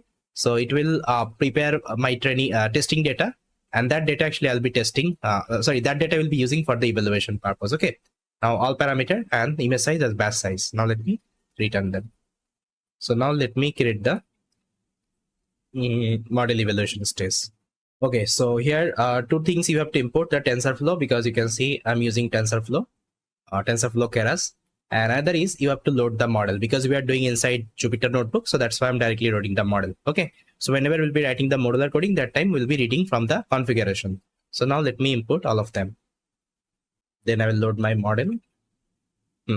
Now this is the evaluation class I have written. First of all, it will generate my validation data for the model evaluation purpose. So it will automatically generate the validation. And this is the method, actually it will load the model. The model actually, you can see we have trained. And this is the evaluation function. So it will load the model, it will generate the validation data, then it will perform the evaluation. Okay. Then I will be saving this object in a score variable. And this function will return the score. See, here I'm extracting the losses as well as the accuracy. And I'm saving inside a JSON file. It's a simple one only. So now let me execute. Now finally, I'm going to create the pipeline. That means step of the execution. First of all, get the configuration manager, passing it to the component, call the evaluation function, then call the save JSON function. First of all, I have to evaluate, then I have to save the JSON. So let me show you. So it is doing the evaluation. Now it has saved. So you will see one JSON file here. So score.json. Let me open that up. So guys, you can see this is the evaluation metrics I got. So the loss, you can see it's 1 point something, and the accuracy 69. Because we only trained one epoch, that's why, but you have to train multiple epoch, then you will see the improvement. So yes, that's how actually we can perform the model evaluation. Now let's try to convert this notebook as our modular coding. So first of all, let me copy the entity and keep it inside entity file.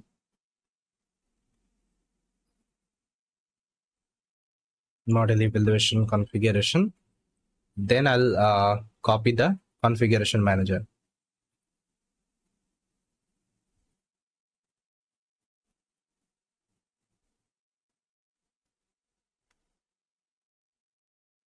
Now let me import it as well.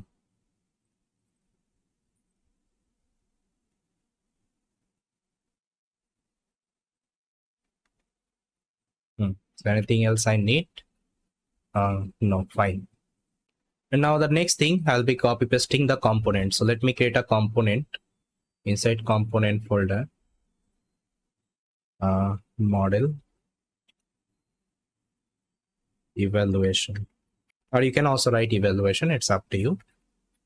So let me copy the component, whatever component I created in the Jupyter notebook, I just copy pasted here, you can see. Okay, so this is the evaluation class value generator, then save model, load model evaluation function, and save score. That's it. Now let me call inside the pipeline. So let me open the pipeline. Stage 04. So this is my pipeline. Okay, evaluation stage, and I'm copy pasting the same pipeline from my notebook, this one. Okay, so now let's call this thing in the endpoint. So main.py is my endpoint. First of all, I have to import it, model evaluation pipeline, and this is going to be my endpoint. Okay, I'm calling the main. So yes, I think it is done. Now let me execute and let me show you if everything is working fine or not. So I can delete the artifact. So now let me open up my terminal and execute python main.py. So first of all, it will ingest the data, prepare the base model, model training, and evaluation.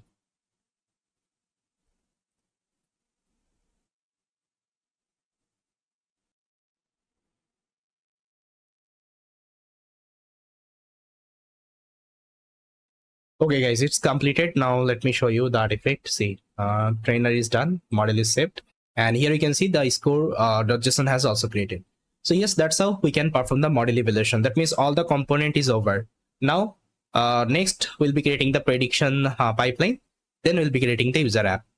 So to create the prediction pipeline, guys, so open the pipeline folder, and inside that just create a file. I'll name it as prediction, or you can name it as predict. Okay, predict.py. So inside that, I'm going to create a prediction class. See, I'm importing this TensorFlow. From TensorFlow, I'm importing the load model, because with the help of load model, we'll be loading the model. Okay, the model actually we have trained this model. Then image. From the pre-processing, I'm importing the image. Why I'm importing the image? Because see, user will upload one image, and that image also I need to do some pre-processing. That means here is the pre-processing step. First of all, we'll be loading the image. We'll be converting to the array, because I can't directly pass the raw image. Okay, I have to first of all convert it to the array. Then we'll be expanding the dimension. Then we'll be giving to the model. Okay, so this is the idea. So that's why this image is required. So this is the class prediction pipeline. So it will take the file name. That means user will upload one image. That image actually it will accept, and then it will execute the predict function. So you can see, first of all, it will load the model. It will take the image. This image actually it will pass to the load image function. It will load the image, then convert it to NumPy array, expand the dimension, then pass it to the model. Model will give me the results. Okay, and if result is equal to 1, that means it's the healthy image. Okay, otherwise it would be a coccidiosis affected image. Now if you open the data in the Kaggle, you'll see that they have already given you the label. Okay, if it is 1, that means it's a healthy.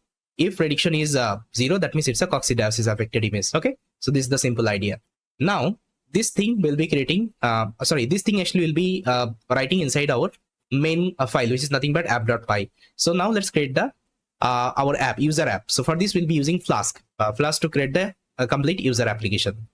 So guys, I think you remember, if you want to use Flask, so first of all you need to write the HTML content, because this HTML page actually it will render. So for me, I already prepared one HTML template for you, so let me show you. So this is the HTML front end I prepared for you. And again, I told you from where actually you will get these kinds of actually templates. So there is one amazing website called Bootstrap. Okay, Bootstrap. So from Bootstrap itself, actually you can get any kinds of HTML and CSS template. Okay, now here I created one simple image uploader. Let me show you. Whenever I will execute, you'll see that simply one web interface I created. There you can upload the image. Okay, and right hand side you will see the prediction. That's it. And this code I will share with you. If you are creating any kinds of project like that, you can use my template as it is. Okay, so it should be present inside template folder. Got it? Now let me initialize my Flask. So let me import all the necessary library. So I'm importing the Flask, you can see, and some required functionality. Then I'm importing decode image from the utility. Okay, now what is decode image? See, I think remember here we created two functions, or decode image and encode image. See, whenever you are uploading any kinds of image, so it's not possible to accept the raw image. Okay, for this, first of all, we have to encode the image, then we have to decode the image. So for this, let me show you one example. So I'll go to the base64 group. So this is one amazing website. So here, first of all, I will open image to base64. So image to base64. Yeah, image to base64. Then base64 to image. Base64 to image. Okay, these two link I'll open. So let's say first of all I will upload one image here. So let's say I will upload this image. This one of my thumbnail image. Now I'll just try to encode operation. Encode means it will create a base64 string for me. See, this is a base64 string, guys. Okay. Okay. Now let me copy, and again you can decode it. So now you can give the base64 here, and you can again decode it. Decode it means it will again create the image from the base64 string. See, this is the image. Okay, so that's how actually we are doing. So first of all, whatever user is uploading, first of all we are encoding it. That means we are getting the base64 string. Then in the backend we are receiving that base64 string. Then we are decoding it. Okay, decoding means we are saving as the image file. Okay, I hope it is clear. So now let me show you. So here I have initialized my Flask. Now here I'll be creating some route. Let me show you.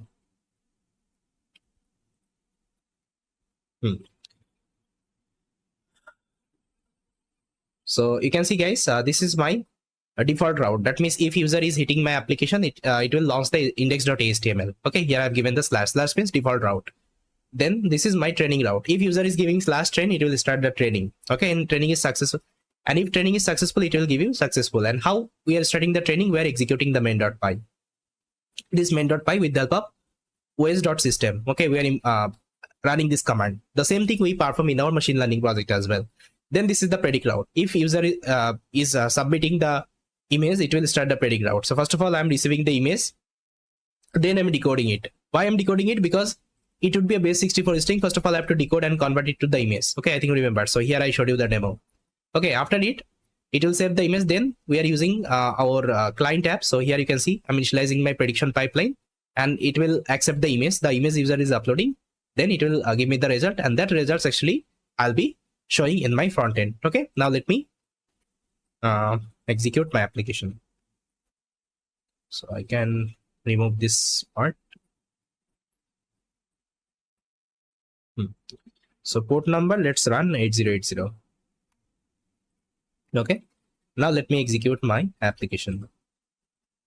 So now let me execute my application. So Python app.py. Okay, it is running. Now let's open up our browser and search for localhost port number 8080. So see guys, this is my user interface. So let me upload one image. So I'll click on upload. Let's say I will first of all upload one coccidiosis affected image. Now let's do the prediction. See guys, it is detecting as a coccidiosis disease. Okay. And now if I upload any healthy image, so let me upload any healthy image and let's try to see. See, it is classifying healthy image. That means healthy chicken. So that's how guys you can create this kind of web application. And now this application is ready to deploy. But first of all, we have to create the Docker file. Then after that, we can deploy this application.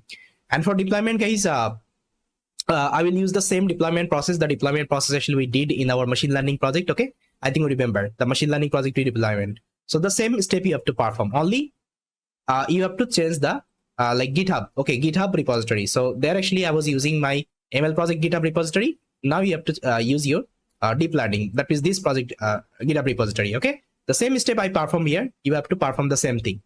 There is no change. Okay, there is no change. The same step I perform. The same step you also need to perform. I hope it is clear. But before deployment, you just need to do one modification. So if you want to predict in the cloud, first of all, you have to get the model. So here is the model guys. So it is available inside training. This is the model. I'll copy. And here I'm going to create a folder called model. Inside that, I'm going to keep it. Now here I'll change the location. So inside predict, instead of loading from the artifact, I'll be loading from the model folder. So here I can remove this part. It should be model. Okay, model.h5.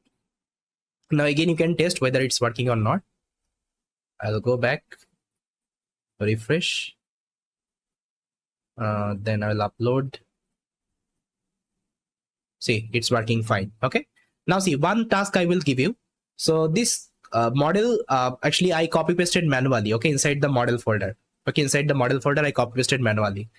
But what you have to do? So after training the model, so here I think in the model trainer, after training the model, so here I can open it up inside component model trainer. So after training it, what you have to do? You have to copy. Okay, you have to copy the model inside model folder. And how to copy with the help of Python code? I think you already know that. So there is a package called Shuttle, I think. Okay, so you can simply search here. Even you can go to the chat GPT and you can simply write how to copy any file in other directory Python. So here is the code snippet guys. You can use this particular package called Shuttle. Now you have to give the source file path. That means you will be giving the source file. That means your model location inside the artifact. And the destination directory, that means in the model, okay, model folder, and shuttle.copy, and it will copy that particular file. So this code you just need to modify here. Okay, so this task I want to give you, because see, I've showed you the entire implementation, but something I want you to perform. Okay, that's why I've given you this task. So you can perform this task. Okay, so it will automatically copy the model after the training. Okay, in this folder. That's it. So yes guys, now let's create the Docker file, and you have to follow the same deployment process, the deployment I showed you in my machine learning. So this same deployment video guys I will add, so you can follow and you can deploy this project in the cloud. So now let's create the Docker file. So to create the Docker file, I'll create a Docker file here. And this would be the Docker command guys. Okay. So you can check the Python version. So Python, I'm using 3.8. So make sure you are also giving 3.8 Slim Buster image. So first of all, it will install, these are the required, let's say tools. It will create a directory, then it will copy the code, then it will install the requirements, then it will execute your app. Okay, that's it. So yes, I think everything is ready. And in the .github folder, so let's create another file. I'll name it as main.yml. Inside that, you should have this YAML content. That means this is the CI/CD related command. Okay, so I think I showed you the same file in my ML project as well. Okay, so I was using this file to perform the CI/CD deployment. Okay, the same thing, nothing changed guys. Okay, the same thing. Let me delete this .git keep file. It's not required right now. Okay.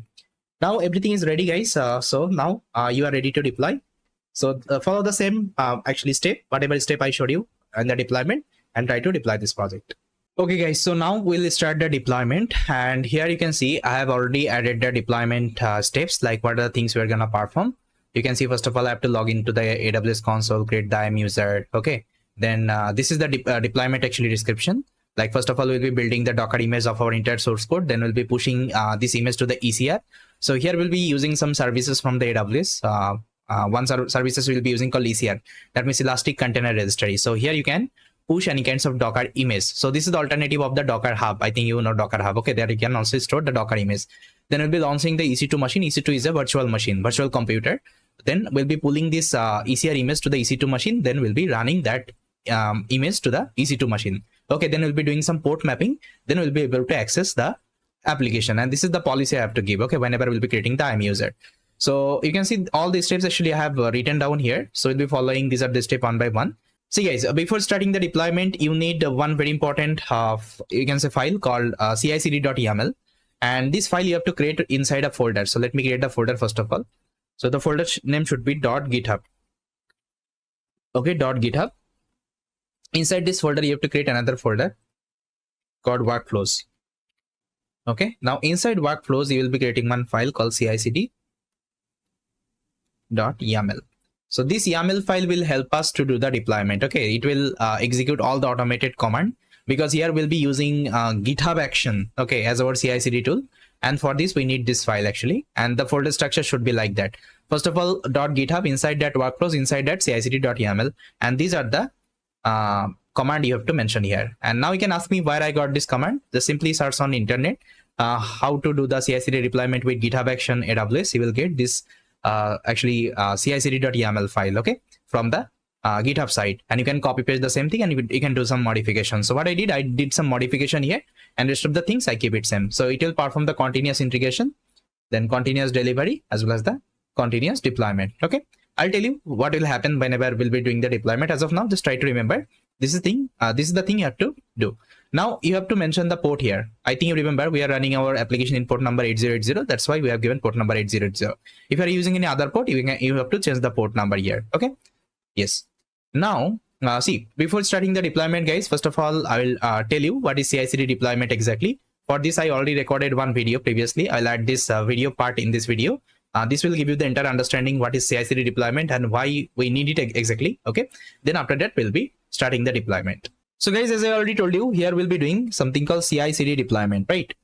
And I already told you what is CI/CD full form. It's continuous integration, continuous delivery, or deployment, right? So inside continuous integration, continuous delivery, what happens? Let's say you are the developer. Okay, let's say you are the developer. So what is your task? Your task is to develop a project in the development, let's say, environment. So development environment means like your local system. Let's say you are using your laptop or computer. That's a local computer. Okay, local computer.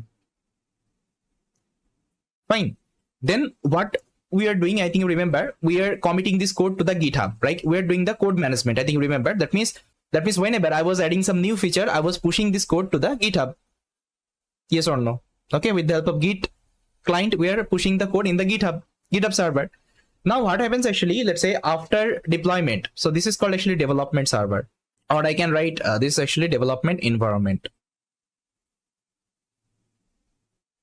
Okay, development environment.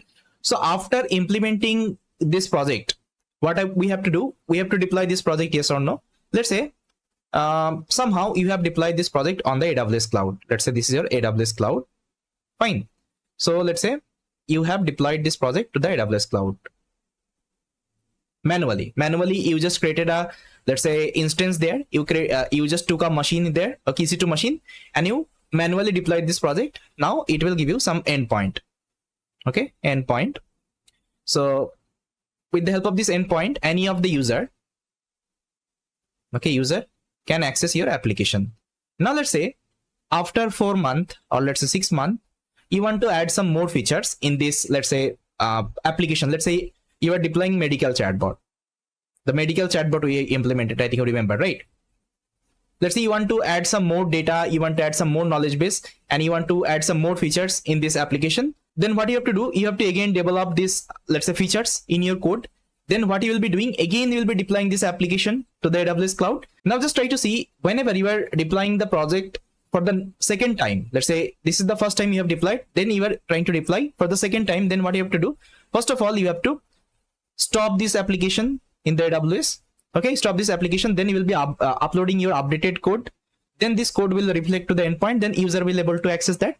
Now let's say in between, whenever you stop this AWS server, let's say your application, let's say it took 3 hours. It took 3 hours to change the entire source code. That means change the entire features, okay, of your application. So what will happen? 3 hours user won't be able to access your application. So they will come your website and they will see server error. Okay, server error actually they will get. So if user is getting this kinds of experience, so definitely it would be a negative, let's say, effect, okay, on your application. So next time actually they are not going to use your application, yes or no? Let's say if ChatGPT is down for the let's say 3 hours, definitely people will move to the Google Bard or any other, let's say, software, whatever actually we are having. Okay, so now see, ChatGPT is also updating their, let's say, application day by day. But did you ever observe this server is down? No, you are not seeing this server is down, but still they're able to make the changes in their application. How? Because they are following something called CI/CD approach, continuous integration, continuous delivery. That means this application is keep on running, but in the backend they're pushing their source code, they're pushing their, let's say, new features, and this feature is automatically getting updated. Okay, so this is called CI/CD. That means you are not going to deploy this application manually. Instead of that, what you have to do, you have to follow the CI/CD. That means what will happen? Let's say you have changed something in your code, you will push the code to the GitHub. Okay, GitHub will automatically let's say deploy your code to the AWS cloud. It will automatically push your code to the AWS cloud, and your endpoint would be automatically updated. Okay, automatically updated, so that if user is using your application, okay, they won't be feeling any kinds of, let's say, server down issue. Okay, server down issue actually they won't be feeling. Got it? So this is what actually we have to do. That means we'll be creating the entire pipeline, entire, let's say, CI/CD pipeline. So we'll be just pushing the code in our GitHub, and GitHub will automatically trigger this action, and my code will update it to the AWS cloud, and AWS will update the endpoint. Okay, now see, the automated process we'll be doing. Now whenever we'll let's say push our code to the GitHub, GitHub will automatically trigger. How it will trigger? For this you have to use some CI/CD tool. Okay, CI/CD tool, CI/CD automation tool. So here there are different kinds of CI/CD tool. So the first tool you can use something called GitHub Action. Okay, GitHub Action you can use. Then you can use something called Jenkins. Okay, Jenkins. Then you can use something called Circle CI. Circle CI. So these actually 3 famous tools actually we are having in the market right now. So people are using more this GitHub Action, because GitHub Action you don't need to set up anything. It is already set up everything in the GitHub. But if you're using Jenkins and Circle CI, you have to set up this server manually. Okay, so here we'll be using GitHub Action because it is already inbuilt with the GitHub. We don't need to set up anything. Going forward, I will also show you how we can let's say use Jenkins, Circle CI. These are the services as well. Fine. So yes guys, this is the complete high level architecture of our deployment. So guys, I think you saw what is CI/CD deployment and why it is required. And now let's start the deployment. But before that, let me give you some high level walkthrough of this file. See, inside continuous integration, I'm not doing anything. I'm just only doing the echo operation.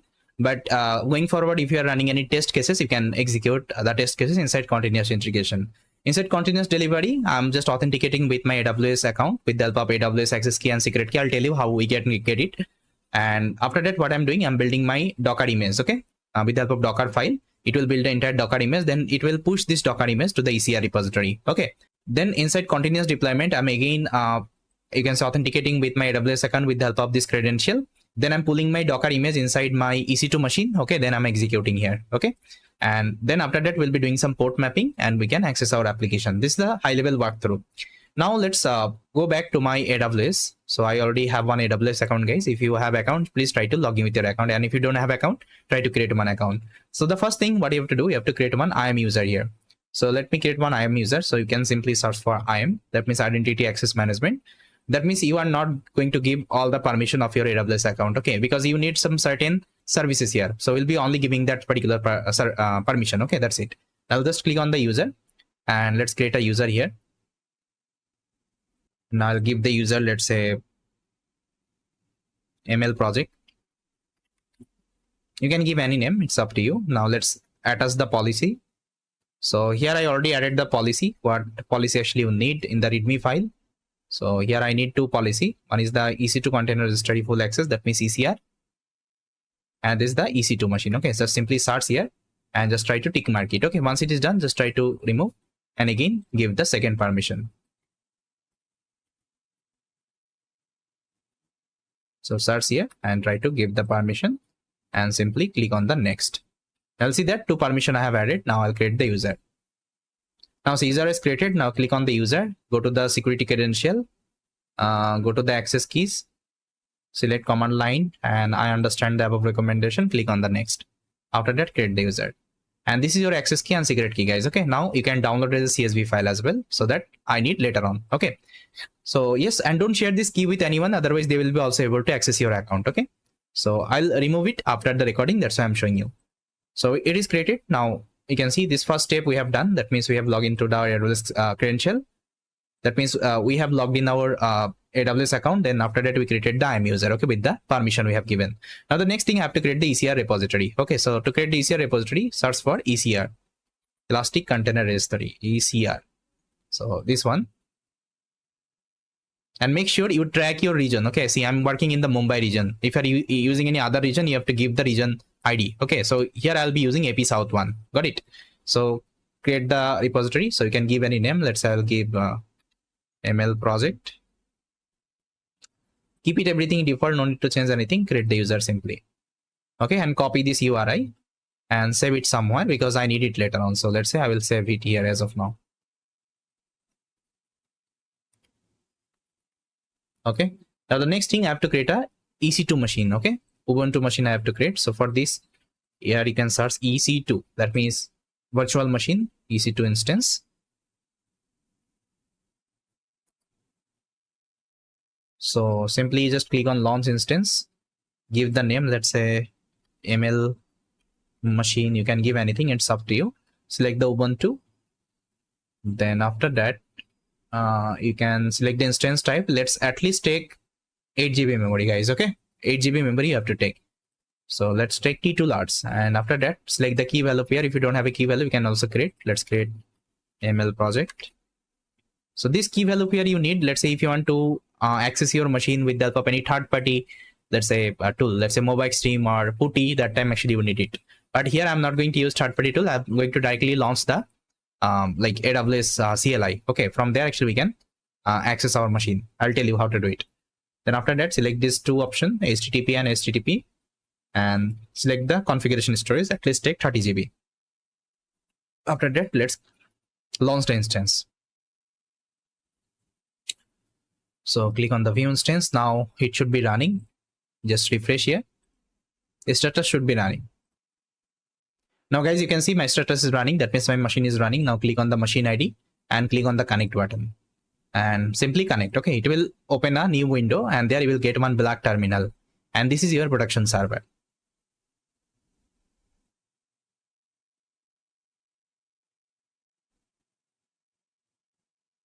So guys, you can see I got the terminal. Let me zoom a little bit. Now let me clear.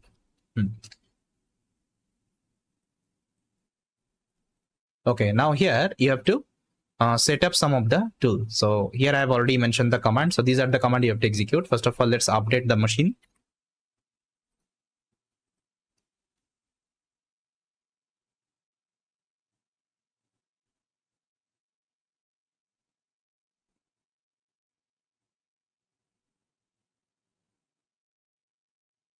Okay, then so need to update the apt-get update. Give the yes permission. Okay, it's completed. Now I'll copy this command. Now we'll be installing Docker, okay, in my machine because Docker is not there by default. So for this, you have to execute this at the command.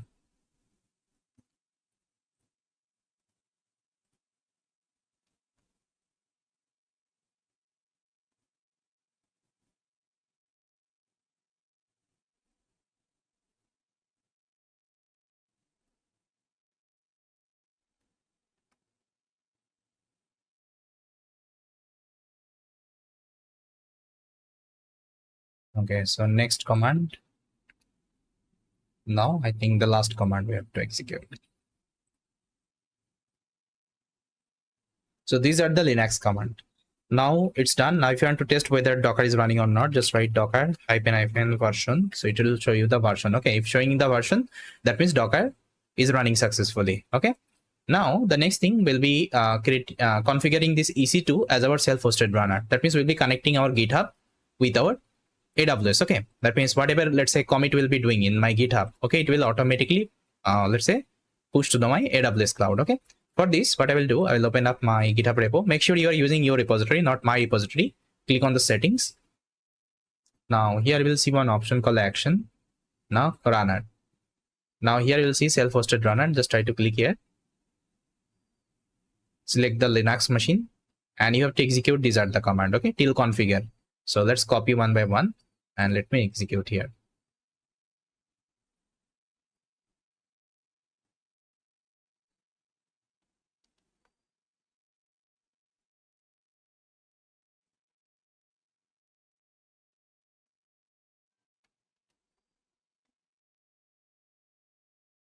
Okay, so this is the command.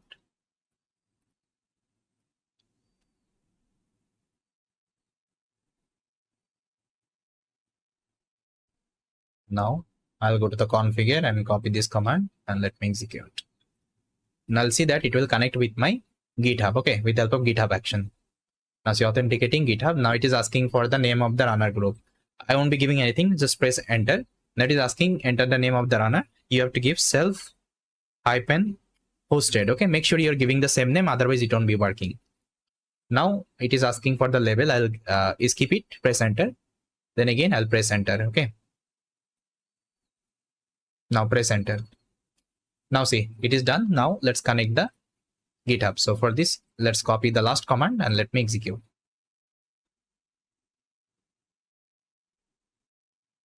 Now see guys, connected to GitHub and listening for the jobs. That means connection is done. Now if I check the connection, just go to the runners, you'll see that it's ideal. That means my GitHub is connected. Okay, it's up and running with my AWS. Now whatever change I'll be doing, it will automatically get updated. Okay, but before that I also need some security credential. Okay, with the help of credential, it will authenticate with my account.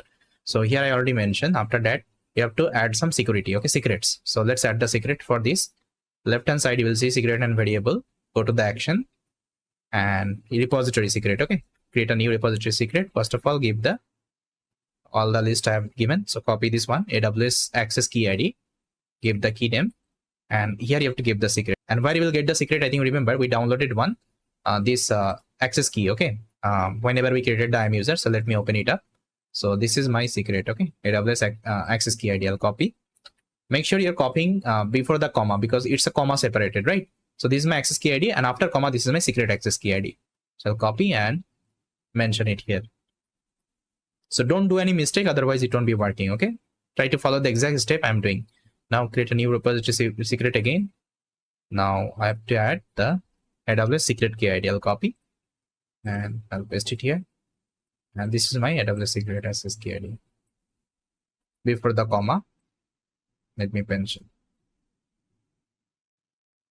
Now new repository secret. Next one, AWS region. So here I was working in the Mumbai. You can see I'm Mumbai, and Mumbai ID is AP South 1. So let's give the name. It should be AP-South-1. Okay, make sure you are giving the same name. And if you're using any other region, you can give the same ID here. So it's done. Now let's give the ECR login URI. Copy.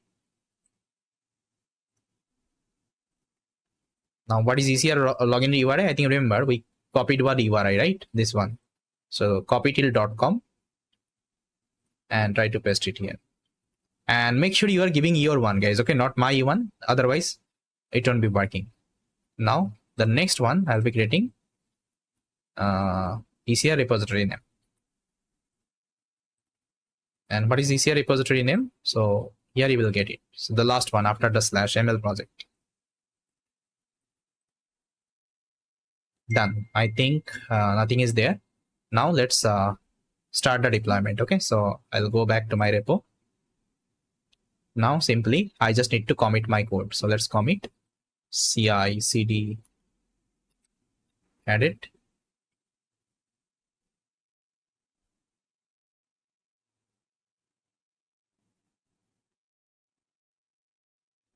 Okay, done. Now if I go back to my GitHub and refresh here, you'll see that your action would be running. Okay, there is a YOLO mark. Now go to the action and see cicd is added. It's running. Now see continuous integration is running. Continuous integration is already done because here I was doing the echo operation. Now continuous delivery is running. Now let me open it up. See, first of all, it will install all the required packages. Then it will authenticate with my AWS. Okay. Then after that, it will build a Docker image and it will push the image to my ECR repository. So this process will take some time. Let's wait. Once it is complete, I'll come back. So guys, as you can see, my delivery is completed. Now, if you go to the ECR, you'll see the image actually it has pushed. So let me show you. If I go to the Elastic Container Registry, see, this is my ECR has been created. Now inside that, this image has been updated. Okay. Now the next stage is running continuous deployment. So what will happen now? It will again authenticate with my AWS cloud. It will pull the image from my ECR and it will run in my EC2 machine. Okay. So guys, as you can see, my continuous deployment is also completed. Now what I will do, I will get back. And here you will see one public IP address. Just try to copy and just paste here and see if I execute. See, it won't be working because I have to set my port. Okay, because my application running port number 8080. Okay, so how to set this port? For this, just go to the security and here we'll get one option called security groups. Then click on this edit endbound rules. Select this custom TCP. I have to add the rules. Then I have to select the custom TCP and port number 8080. Give the 000 and save the rules. Okay, once it is done, get back to the instance.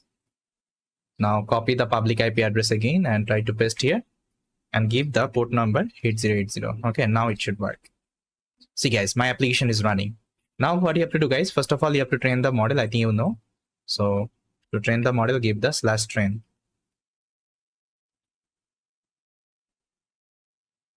Guys, you can see training is successful. Now I will go back. Now I can do the prediction. Let's give the number. You can give any number. I'm giving, so you can give the actual number. I'm giving the dummy value just to test whether it's working or not. Okay, after that, I'll click on the predict. Okay, I have to give this number as well.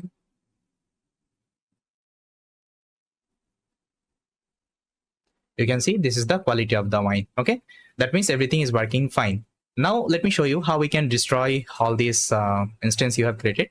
Let me show you the termination. Otherwise, it will charge you. Okay, if you keep on running this. So for this, first of all, I will stop the instance.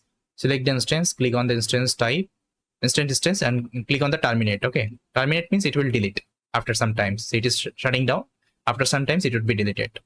Now, similar wise, I also need to delete my ECR repository and delete.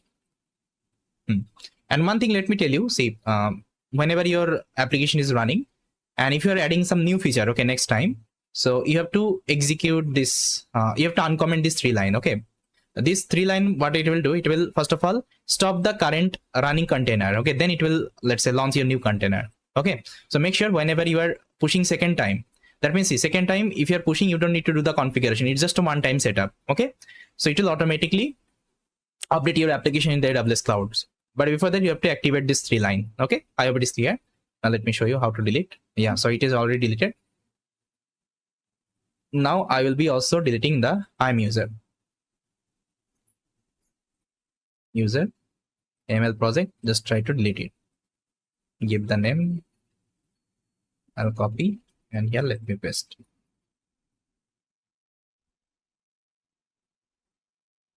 Okay, see, everything is deleted. Yeah, so guys, yes, that's how actually, so yes guys, that's how actually we can do the CI/CD deployment. See, next machine learning project implementation, we'll be learning some advanced topic.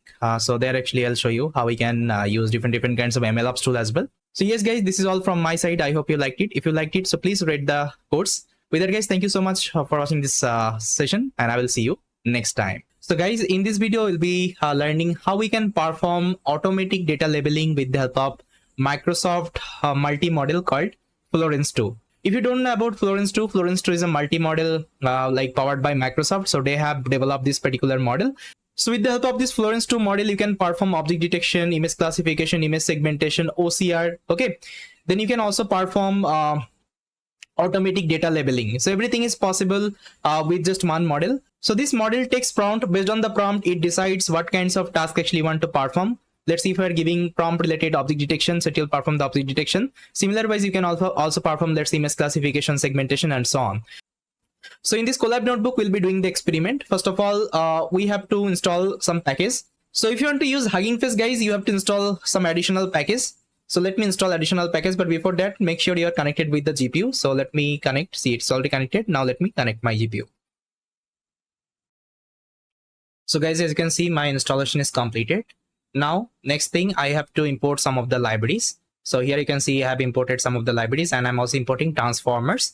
And from transformers, I'm importing auto model for casual LM and auto processor, because if I want to load this Florence model, I have to import this to library. Okay, now let me import it. Now Florence having actually two kinds of model. One is the large model, one is the beds model. You can see the Hugging Face. So let me open in the Hugging Face. See guys, this is the model, and here it is available. And in that video, I already discussed everything. So please try to check it out. See, it is having different model, base and large. Okay, so you can check it out there. So let me open it up. Now let's load this large model. I'm going to use the large model. So here you can see I'm loading the model, and I'm also loading the processor. Processor means the tokenizer. That means it will process the data first of all, then it will give to the model. Okay, this is the idea. Now let me load it. So first of all, it will download from the Hugging Face. Then it will load my model as well as my this one tokenizer. Now here I'm getting one error. The error is like this model file requiring the following package. Okay, so this package actually it is required, but I think I already installed. Let me check. Just a minute. So this is the command, guys. Let me copy. And here, let me execute. See guys, installation is completed. Now if I click here, so now it will load the model. Now see, here we'll be learning about data labeling using Florence 2. I think you know what is data labeling. That means if you want to perform, let's say, object detection.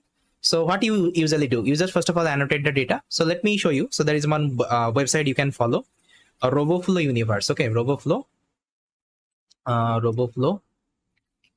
universe. So it is having actually all kinds of data. Okay. If you look for any kinds of data for the object detection, image segmentation, image classification, all kinds of data are available. You can filter out, see, object detection, classification, instance segmentation, any kinds of data. Let's say I need object detection data. I'll just click here. See, now see, there are thousands of data are available related to object detection. Now you can use any of the data. Okay, you can use any of the data, and this data is already annotated. This data is already annotated, so you don't need to annotate manually. So if you want to use them, what you can do, simply just click on the data. Let's say I want to perform mask detection. I'll just click here. Now I'll just download the data. Even in my YouTube channel also, I created lots of tutorial related Roboflow. Let's say how we can annotate the data. Okay, even how we can use Roboflow platform to perform the object detection, image segmentation, everything I already created. You can check it out. Now simply click on this one. Now see, here you will get one option, download dataset. Just click here. Select the format you need. Let's say I want to perform YOLO v9 object detection. I'll select the YOLO v9, and after selecting it, you can either download as a zip file, either you can download with the code snippet. Okay, both it is possible. But let's say in some cases you are collecting your custom data. So let's say you need to annotate the data somehow. So what you can do, you can use these kinds of large language model to perform automatic annotation. That means, let's say here you have one image. Let's say this is your image.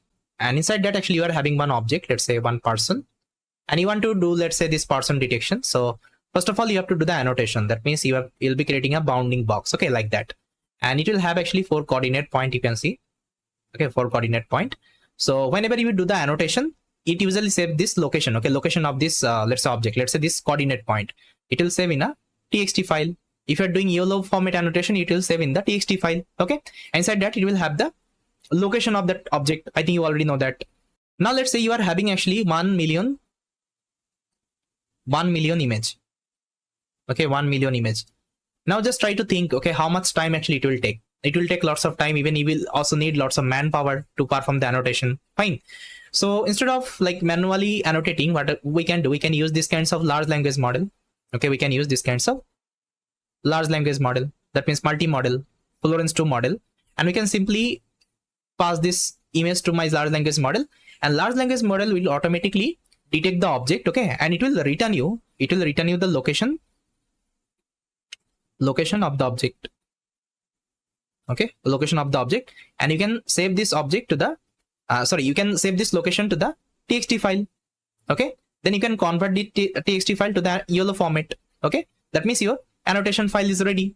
And how this annotation file looks like, I think you already know what is the YOLO format annotation file. Let me show you. I think you remember we created one project in my YouTube channel called license plate detection. So there I use different data from the Roboflow. Okay, Roboflow universe, I downloaded the data, and see, this is the image. With respect to that, it is having the labels. Okay, you can see this is having the labels, and this is the txt annotation. Let me show you. See, this is the txt annotation, this is the coordinate point, and this is the label. Okay, so these kinds of things will be also generating, but not manually. With the help of large language model will be generating. Fine. So now let me get back to my notebook. See, my model and processor has been downloaded. Now what I will do, guys, now I'll be uploading some of the data here. See, I already downloaded some of the images from the Roboflow universe. Let me show you. So here is the image, guys. So some of the image, actually, you can see this is a animal image, and here you can also see the person, as well as some flowers image I have downloaded from the Roboflow universe. Okay, now what I will do, I will upload these are the image in my Google Colab. For this, I have just made a zip file. Okay, you can see data.zip file. Now let me upload this zip file in my Google Colab. See, it is getting uploaded. Now see, here I have written a function called Florence 2. So this function will take some of the input. So the first input, actually, it will take the task prompt. That means what kinds of task you want to perform, whether it's object detection, segmentation, classification, or OCR. So here you can give any kinds of task. Let's say whatever task you want to perform. Then the second thing, you can give your data, that means the image, on top of which image you want to perform the task. And the third input, you can give the text input. That means apart from the prompt, you can also pass the text input. Let's say if text input is equal to none, it will take my default prompt. Otherwise, it will add my text input with my prompt, and it will create the complete prompt. This is the idea only. Now see, whatever prompt actually I'm getting, I'm passing to my processor as well as the input image, and this will return you the tensor. That means input to the model, and I'm passing the input to the model, and model will generate actually the response. That means whatever task you want to perform. Let's say I want to perform object detection task, so it will give you the object location as well as the object label. Okay, this model will return. Okay, here you can see I'm returning that particular output. Now let me show you one demo of the object detection, but before that, let me execute this function. Now I have to unzip the data. See, I have unzipped. Now if I refresh, and inside data folder, you can see all the images present. Now simply what I will do, I'll load one image from the data, which is nothing but animal1.jpg. So this is the image actually I want to load, and I want to perform object detection with my Florence 2 model. Now see, here the prompt I'm giving OD. That means I want to perform object detection. See, inside Florence 2, I'm giving the task is equal to OD, and here is the image I have loaded. Okay, now it will give me the object detection results. Let me show you.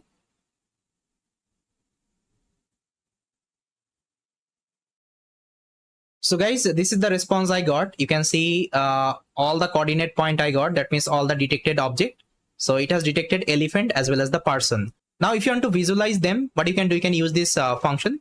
The function name is plot bounding box. Now it will take the image as well as the data. That means whatever data actually we got. Now see, if I execute, and now see, if I call the function and if I pass the image as well as my detection. Okay, now see, it has given me the visual representation. This is the elephant and this is the person. Okay, I hope you cleared. Now you can also guide the object detection, let's say model.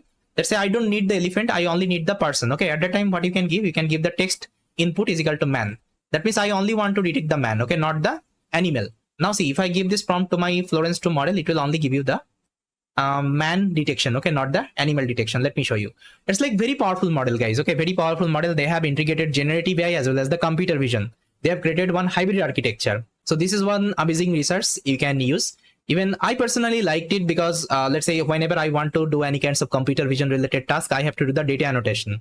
And for auto annotation, actually this model is amazing. Okay, even I already tested with lots of example, it is working better.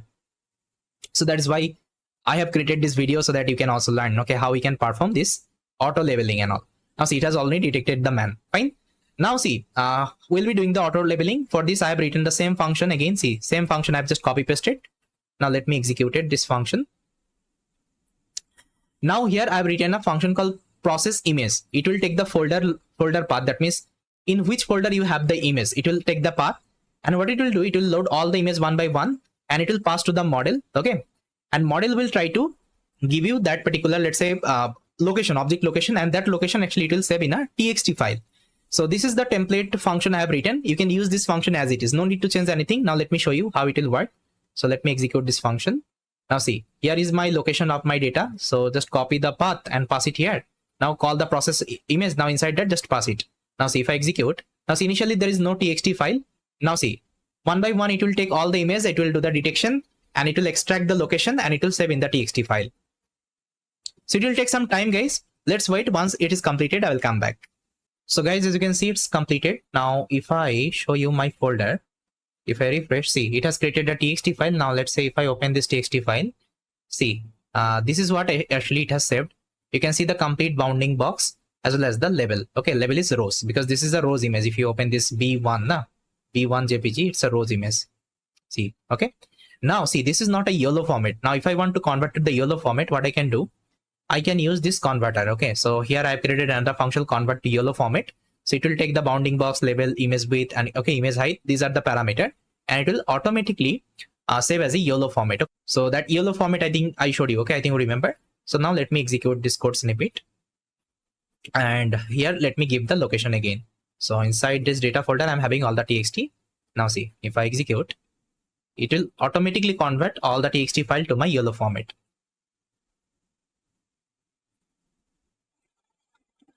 So execution is completed. Now if I refresh and if I go to the data folder again, now if I open the txt file, now see, it has become the YOLO annotation format.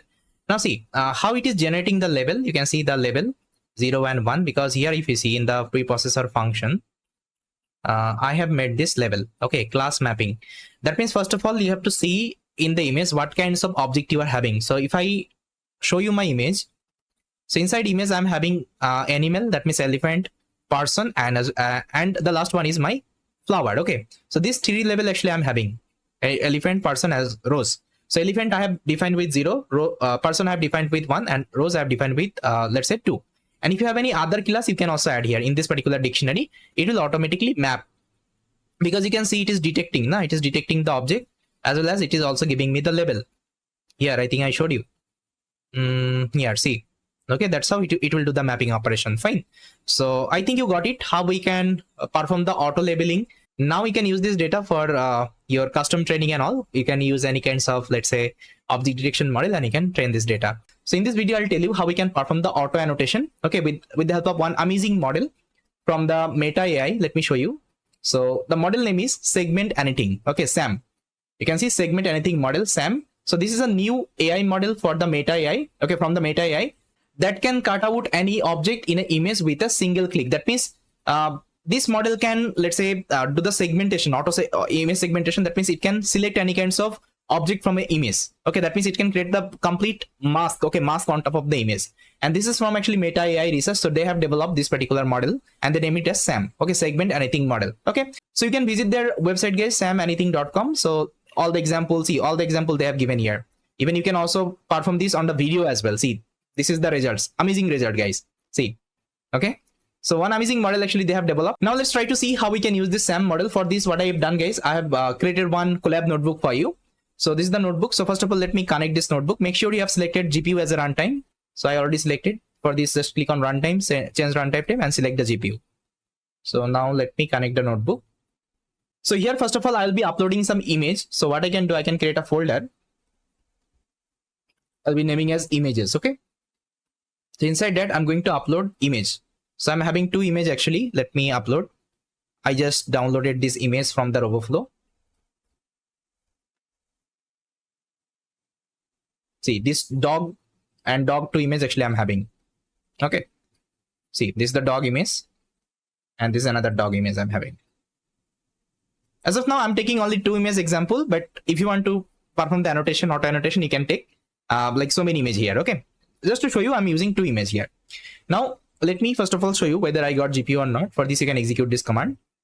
Okay, see, I got GPU, A100 GPU because here I'm using Colab Pro. That's why this GPU I got. Now see, recently what actually Alterity is done. they integrated this SAM model with their package. So I think you already know what is Alterytics. Okay.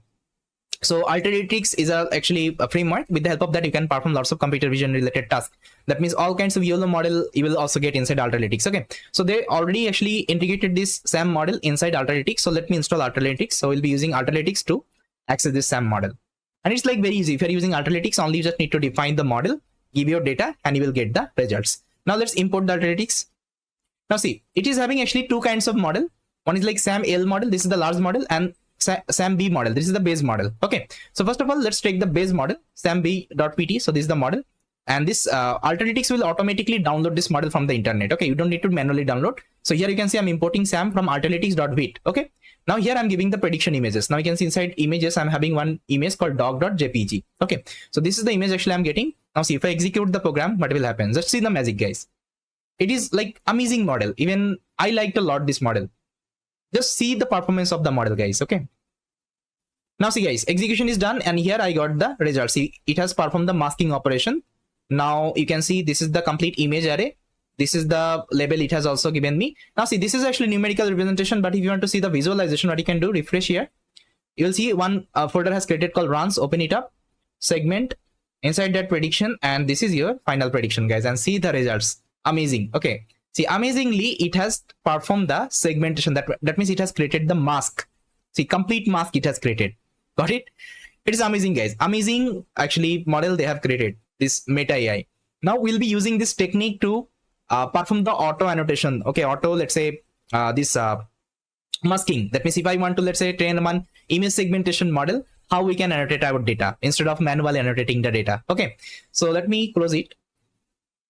Now you can also perform the same thing on top of a video. So what I can do, I can upload one video here. So let me upload one video. So I'll create a video folder here. Inside that, I'm having one video. Let me upload quickly, guys. So first of all, let me play the video. So this is the video, guys, I'm having. So some kids are actually, you can see playing. So let's upload this video. Inside video, I'm going to upload this video. Okay, see, it has uploaded. Now, if you want to perform on the video, just give the video location here. That's it. And device is equal to 0. That means you want to utilize your GPU here. Now see, if I execute, now it will take all the frame one by one. First of all, it will see like how many frame you are having. Okay, so here I got one error. Okay, it should be video, not videos. Okay, so that's why it's giving me the error. Now let me execute. Now see, first of all, it will see how many frame actually this image video is having. It is having 354 frame. So it will take all the frame one by one, and it will perform the segmentation on top of it. Okay, so I already performed the segmentation, guys. Let me show you. So this is the video, actually result video I got. So let me play it. See, guys, this is the result actually I got, and see, guys, this is happening on video, and see, it is pretty good. It's pretty good. It's trying to segment any everything. Okay, in the room, actually you can see, not the person, it is trying to segment everything present in the room. So this is the result. So as of now, what I can do, I can stop the execution, because after executing it in the runs folder, you will see another folder would be created inside predicted to. You will get the you will get the MP4. That means this should be your final actually video. Now you have to download it. After that, you will see that results. Okay, so it will take time. What I will do, I'll stop it as of now, because I already showed you the output. Okay, now you can ask me how I can perform on real-time camera. Let's say if I want to open my web camera, then how I can perform. For this, you can use this code. So here you can pass this. See, instead of giving any kinds of image and video location, you have to give 0. 0 means you want to access your camera, and make sure you are running from your local machine. You are running from your local Jupyter Notebook or Visual Code Studio. Because if you're running from Colab can't access your camera, because Colab is running on the remote server. Got it? So make sure whenever you are executing this line, you are running everything in your local machine. You have to set up everything in your local machine.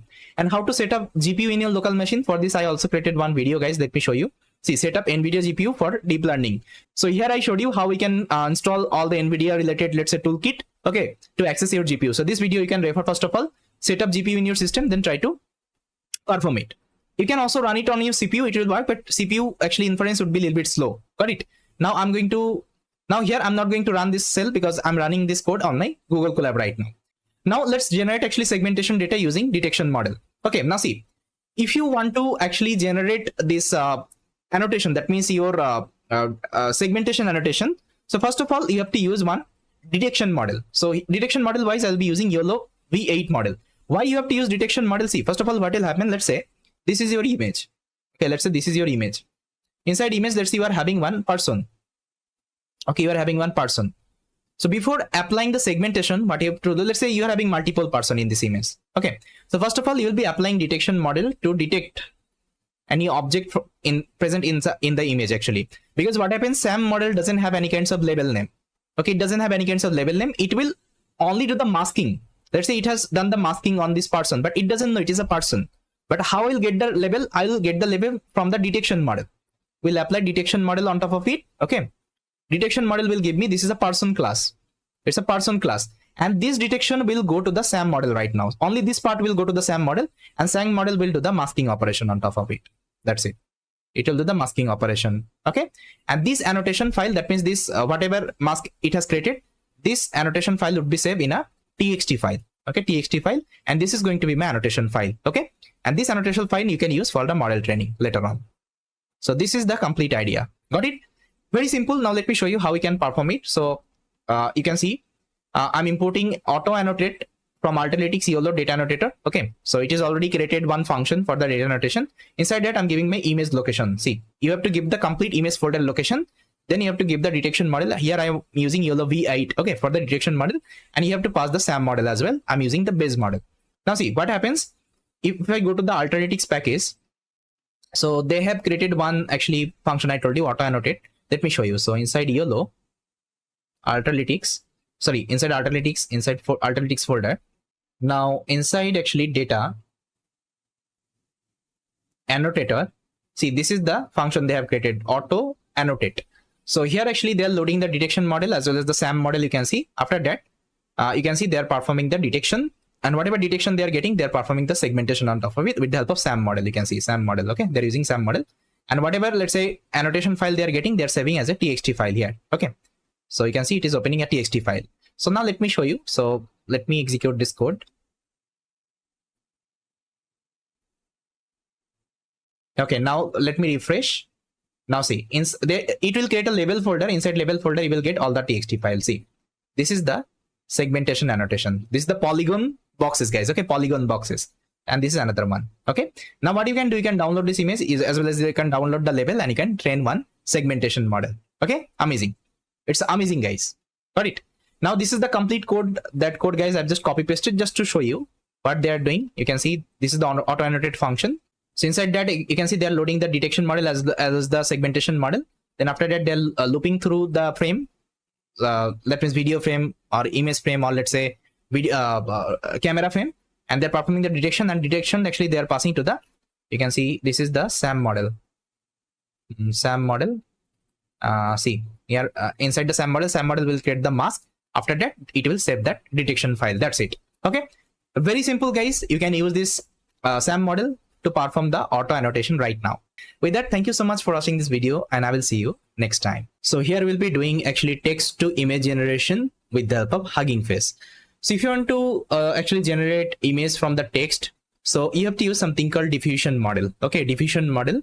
And what is diffusion model? Diffusion model is kinds of actually large language model. It is available in the Hugging Face. Okay, and if you want to use a diffusion model, you have to use one library called diffuser. Okay, diffuser. So this diffuser will help you to actually load these kinds of diffusion model, and you can perform these kinds of text to image generation. So again, it is available inside Hugging Face only. So you don't need to go to the any other platform. Okay. So additionally, we just need to install another library called diffuser, and with the help of that, we can easily access that diffusion model. As of now, I don't need the Gradio here. I can remove it.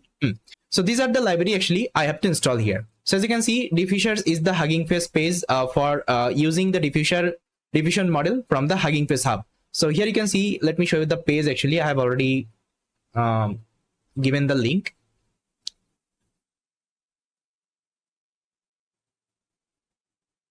So see, this diffusers is available inside Hugging Face only. So they have already written like how we can install it, okay, and how we can load the diffusion model and all. Every example they have already given here. Fine. So I have followed this documentation, guys, and I prepared one notebook for you. And let me show you how we can perform this text to image generation with the help of different large language model. And here the model actually will be using, guys, this is actually multi-model. That means this model uses both kinds of architecture, your NLP architecture as well as the computer vision architecture, because here you have to give the prompt. That means text is nothing but your prompt, okay? and it will generate the image. That means first of all it will process the text, then it will process that particular image. Okay, image output. So that's why it is using something called hybrid architecture. Okay, so it is called actually multi-model. I hope you cleared. Now let me install all required package I need here.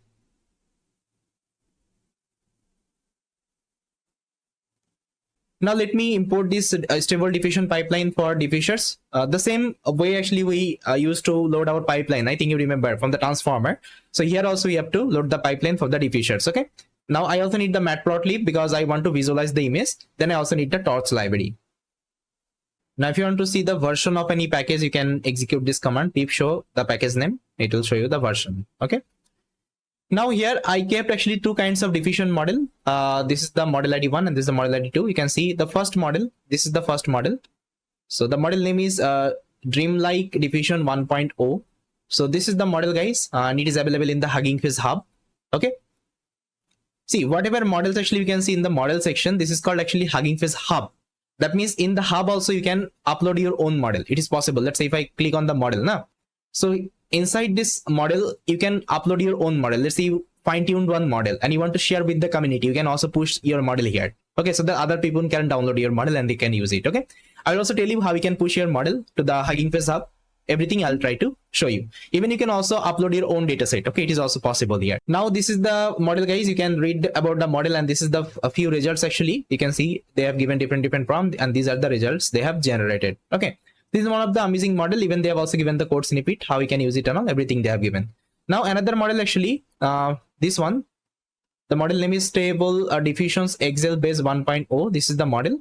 So this is the model architecture, high level architecture. That means first of all, you have to give the prompt and with the help of actually transformer model, what they will do, they will just try to understand this prompt and they'll try to perform the tokenization, convert to the vector representation. Okay, that means converting to the embedding.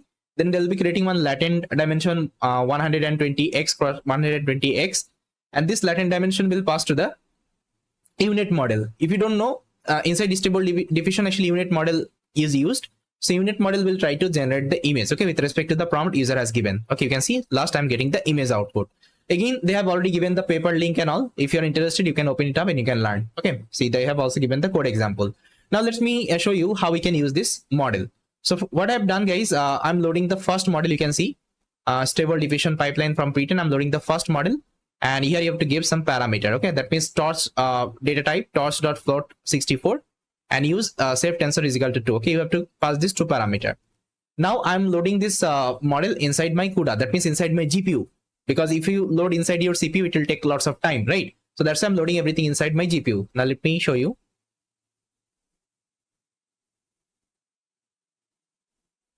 See, it is downloading the model. Now here I have prepared one prompt, guys. You can see this prompt. Dreamlike art, a grungy woman with rainbow hair, traveling between dimensions, dynamic poses, happy soft eyes and narrow chin. Extreme bouquet, tiny figure, long hair straight down and tone, quali, shirt and baggy jeans. Okay, so this is my prompt actually I have prepared. Now you can give any kinds of prompt. If you feel like, okay, you have to use this prompt, you can give it here. Now this prompt actually I have to give my pipeline object. That means inside my model, and model will give me the image matrix. Okay, so let me show you. See, it is generating this image right now. I think currently in the chat GPT also, it is having one model called GPT 4.0. Okay, so this model also can generate actually different image. So see, create an image for my presentation. Now if I click here, now see, it is utilizing something called GPT 4.0. See, if I click here, see, GPT 4.0 they are using. Now it is asking, just try to give any kinds of prompt. Let's say if I give same prompt here, let's see what happens. See, it is generating the image right now. So they are also using this kinds of diffusion model in the backend, multi-model. That means they are understanding the prompt, then they're generating the image. Okay. See, okay, this is the output I got. Now let's see from my model actually, the model actually I'm referring from the Hugging Face. See, if I plot this image right now, you can see this is the results I got. Now see the chat GPT and see my results. Both are pretty good. Now you can also plot with the help of matplotlib. It is also possible. First of all, I'm printing the prompt, then I'm printing the image. Okay. Now let me give another prompt. A girl is sitting on a chair and she is accompanied by her tiger. Make sure to keep it cinematic and color to be golden IDs. Okay. Now let me see the output. The same prompt you can give to the ChatGPT as well. Let's see. So here I think I got the results. Now let me plot the image.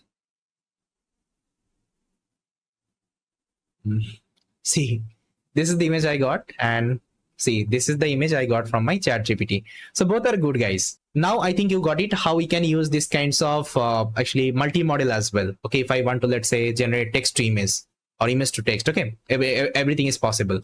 Now if I show you, so if you just go to the Hugging Face model section, here, if you click on the model, now see, here you are having different tasks. Let's say you want to perform text to image generation. So here is the task, guys. Inside computer vision, you can select it. Now see, you are having different model. So here I was using diffusion model. You can also use any other model. Okay, see, that many of models are available, around 34,000 model. You can use any of the model. Okay, any of the model, and you can try. So this should be your task, guys. I will leave it to you. You can explore any kinds of model from the hub itself. Okay, only select this task, text to image. Okay, now let's see if you want to perform image to text. That time select this one, and you can see the different model. Even if you want to see the example, open it up. They have also given the lots of example here. Okay, code snippet, everything they have given, you can learn from here. So this is the best platform, guys, if you want to deep dive inside Hugging Face. Fine. Now we'll be learning some parameters of the diffusion model. Like you can set some of the parameter. Okay, let's say you want actually different dimensional image. You want to, let's say, add some more parameter in that image. You can also do it. For this, I created a function generate image. So it will take the pipeline object prompt as well as the parameter, and whatever things actually you will be assigning the parameter, it will set inside pipeline, and it will render the image with the help of matplotlib. So let me execute. See, that many of actually parameter you can play with: negative prompting, and now num inference step, height, weight. Okay, number of image per prompt. Okay. Now let's say this is another prompt I have prepared. As of now, parameter I am not giving anything. It's empty. Now if I pass these are the thing inside my generate function, see, it will give me the image. So this is the prompt. Dreamlike beautiful girl playing the festival of color, wrapped in traditional Indian attire, throwing colors. Okay, this is my prompt. Now you can see, based on the prompt, it has given me one beautiful image. Okay, see, beautiful image it has generated. I can give any kinds of prompt. Let's say number of inference step I have given 100. Now let's see what kinds of input I get. You can see the documentation of the this one diffusers. You will see different actually parameter we're having there. See, this is another example. Now you can see both images are same. I can't see any difference. Now let's see with any other actually parameter. Let's say height. I want to change actually different height and weight. So for this, you can pass this height and weight parameter here. Now let me see.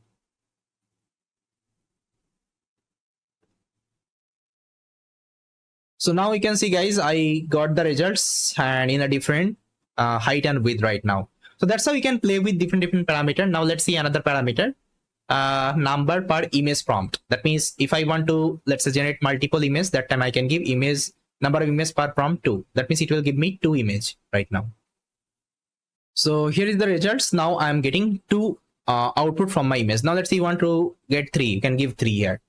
Now let's also see the negative prompting. So here I have added negative prompt: ugly, destroyed, and low quality. Let's say this is my negative prompt. Now let's see whether it is able to generate or not.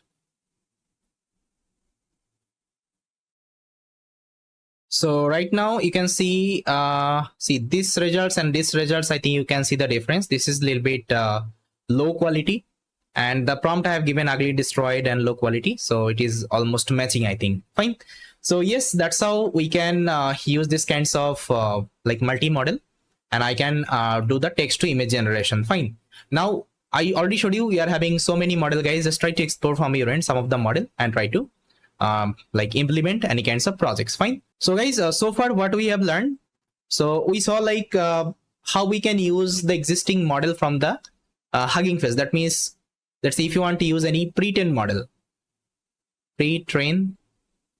model, you can directly use it. So you have to use something called pipeline. Okay, pipeline. For this, inside pipeline you have to mention the task you want to perform. Okay, let's say you want to perform sentiment analysis, you want to perform, let's say, translation, you want to perform, let's say, summarization, you can mention. Or else what you can do, you can also do the fine-tuning operation. Okay, fine-tuning of a pre-trained model. Okay, and I already showed you one fine-tuning example, like I did the text summarization. Okay, text summarization. So there I trained on top of my custom data. Now you can ask me when we have to use pre-trained model and when we have to do the fine-tuning operation. So let's say whenever you are having a problem statement, let's say you want to do text summarization only, okay, text summarization only. First of all, try to use the existing model, that means the pre-trained model. Okay, pre-trained model. Let's say I showed you one model, Google Pegasus, that CNN Daily Mail model. Try to use that model and try to see whether your model is able to give the correct, let's say, summary or not. Correct summary or not. If it is able to give the correct summary, then why you need to do the fine-tuning? Definitely not. You can use this model as it is, right? But let's say if your data is a little bit different, let's say you are using something called, let's say, banking data. Okay, banking data, banking related, let's say, conversation you are having. And this conversation is not working with that pre-trained model. That time what you can do, you can collect your own data, that means your custom data. Okay, custom data. And based on that, you can fine-tune one. Okay, fine-tune one pre-trained model. That means you are using one pre-trained model. On top of that, you are adding some more knowledge. Then this model will be able to also work with the banking data as well. This is the idea only. Okay, now I think you got it, when you have to use the pre-trained model and when you have to do the fine-tuning operation. It can be for all kinds of, let's say, model. It can be for the multi-model. It can be for the let's say, LLM model. It can be for the LM model, any kinds of model actually it can be applied. Okay, so the model I showed you right now, this diffusion model, this text image generation model. Let's say if it is not able to generate the image the way actually you are giving the prompt, that time what you can do, you can fine tune this model. It is also possible you can also fine tune the diffusion model. And how to fine tune? Again, they have given all the, let's say, article here, fine tuning everything they have given. If you just go to their documentation, you will easily learn. Even I will also show you in future, okay, how we can do the fine tuning of the large language model. For this, we'll be using another technique called PEFT. Okay, that means parameter efficient fine tuning. What is PEFT? I will tell you. Parameter efficient fine tuning, because what happens, these kinds of large language model is very huge. And I can't train this kinds of model actually on my this kinds of machine, the Google Colab actually I'm taking, because it's a huge model, huge parameter. For this, we have to follow this parameter efficient fine tuning process. Okay, that time I'll discuss what is the use of that and how we can fine tune those example and all. Okay, everything I'll try to clarify. As of now, I'm only exploring like the service actually it is having, so that you can get familiar with, okay, that are the things actually we can perform with this particular platform. Okay, this is my main objective. So yes, I hope you got it, guys, and I hope you like this session. So yes, this is all about. Thanks for watching. So guys, you can see this is the resource actually. This is the model. The name of the model is Florence 2, and it is having actually different variant model. I'll also tell you, okay, how many variant actually you are having, and the resource is from Microsoft. And you can see Florence 2 is nothing but Florence 2 is an advanced vision foundation model that uses a prompt-based approach to handle a wide range of vision and vision language tasks. Florence 2 can interpret simple text prompt to perform tasks like captioning, object detection, and segmentation. Okay, so this model actually they had trained on this data called FLD 5B dataset. So it is having actually a 5.4 billion annotation. Okay, across 127 million images, and with the help of that actually they trained one multitasking model. Okay, this is the idea. So the model uses actually sequence to sequence architecture, enables it to excel in both zero shot and fine tuning settings, providing to be a competitive vision foundation model. Okay, so they're using something called sequence to sequence architecture in this particular model. And what is sequence to sequence architecture? I think you know the encoder and decoder. Okay, we call it as a sequence to sequence architecture. So if you're more interested learning about this model, what you can do, you can follow the official research paper of this Florence 2. So this is the research paper, guys. So advancing a unified representation for a variety of vision tasks. And this research is from Microsoft. So in this paper, you will see the architecture of this model, like what kinds of architecture using and what kinds of functionality they are using inside this architecture. So everything is mentioned here. So if you're interested in learning, so you can read this research paper. So it will give you the clear-cut idea about this particular model. Okay, so I'll give all the link in the description. You can check it out. From there, actually, you will get all the link. Even I will also add this Hugging Face link so that you can also open it. And if you want to use this model, I will also show you how you can download this model in your Google Colab and how we can do the inference, okay, on top of this model. Just give me some time. I will also show you this part as well. Now, if you want to test this model, how it is working and all, but before that, let me show you the model variant. You can see. So guys, you can see it is having, these are the variant like Florence to base, then Florence to large, then base FT and large FT. And you can see the like parameter size 23 billion, 77 billion. Again, base FT is having 23 billion and 77 billion. Okay, so these are the variant is available. Now, if you want to test this model, if you want to see the inference like on top of the user interface, so what you can do, you can use this Hugging Face actually space. So this is the link of the Hugging Face space. So here you can test this model. So here you can upload any kinds of image. Let's say I have uploaded this image. Now let's say I want to perform something called object detection. So here you can select different tasks. See, now see, here I already told you, it supports actually multiple tasks. That means you can perform multitask here. So it can perform captioning, detail captioning, more detail captioning, object detection, dense region caption, regional proposal, okay, OCR, lots of tasks are available, okay.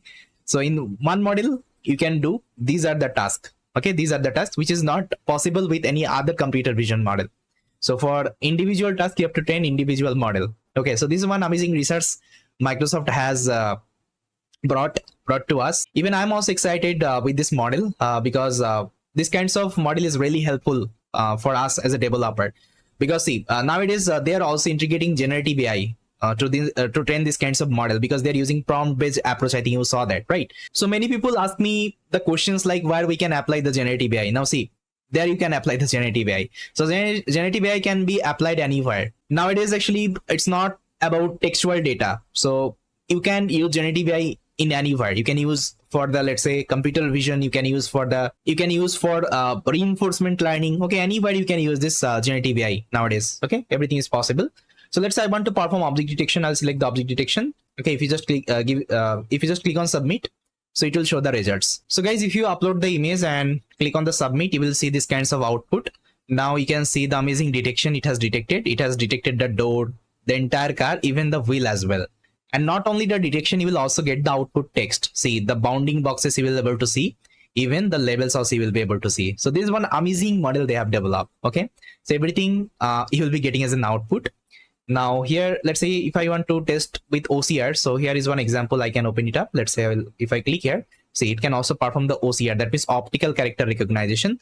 Beautifully, it has detected this particular text. Okay, now you can see. Now see, it has also extracted those text. Now you can see the coordinate of the text. Okay, everything is visible and all the text is also visible. Okay, so that's how actually you can perform different tasks. So here you can try with different tasks. As of now, I'm not going to show you.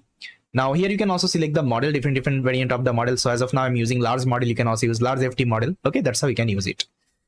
All right, so this is the demo of this Florence 2. Now let's open up our Google Colab and let's try to see how we can download this model, okay, in our Google Colab.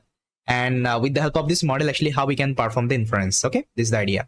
So for this, what you can do, you can simply use one amazing notebook from Roboflow. So search for actually Roboflow notebook.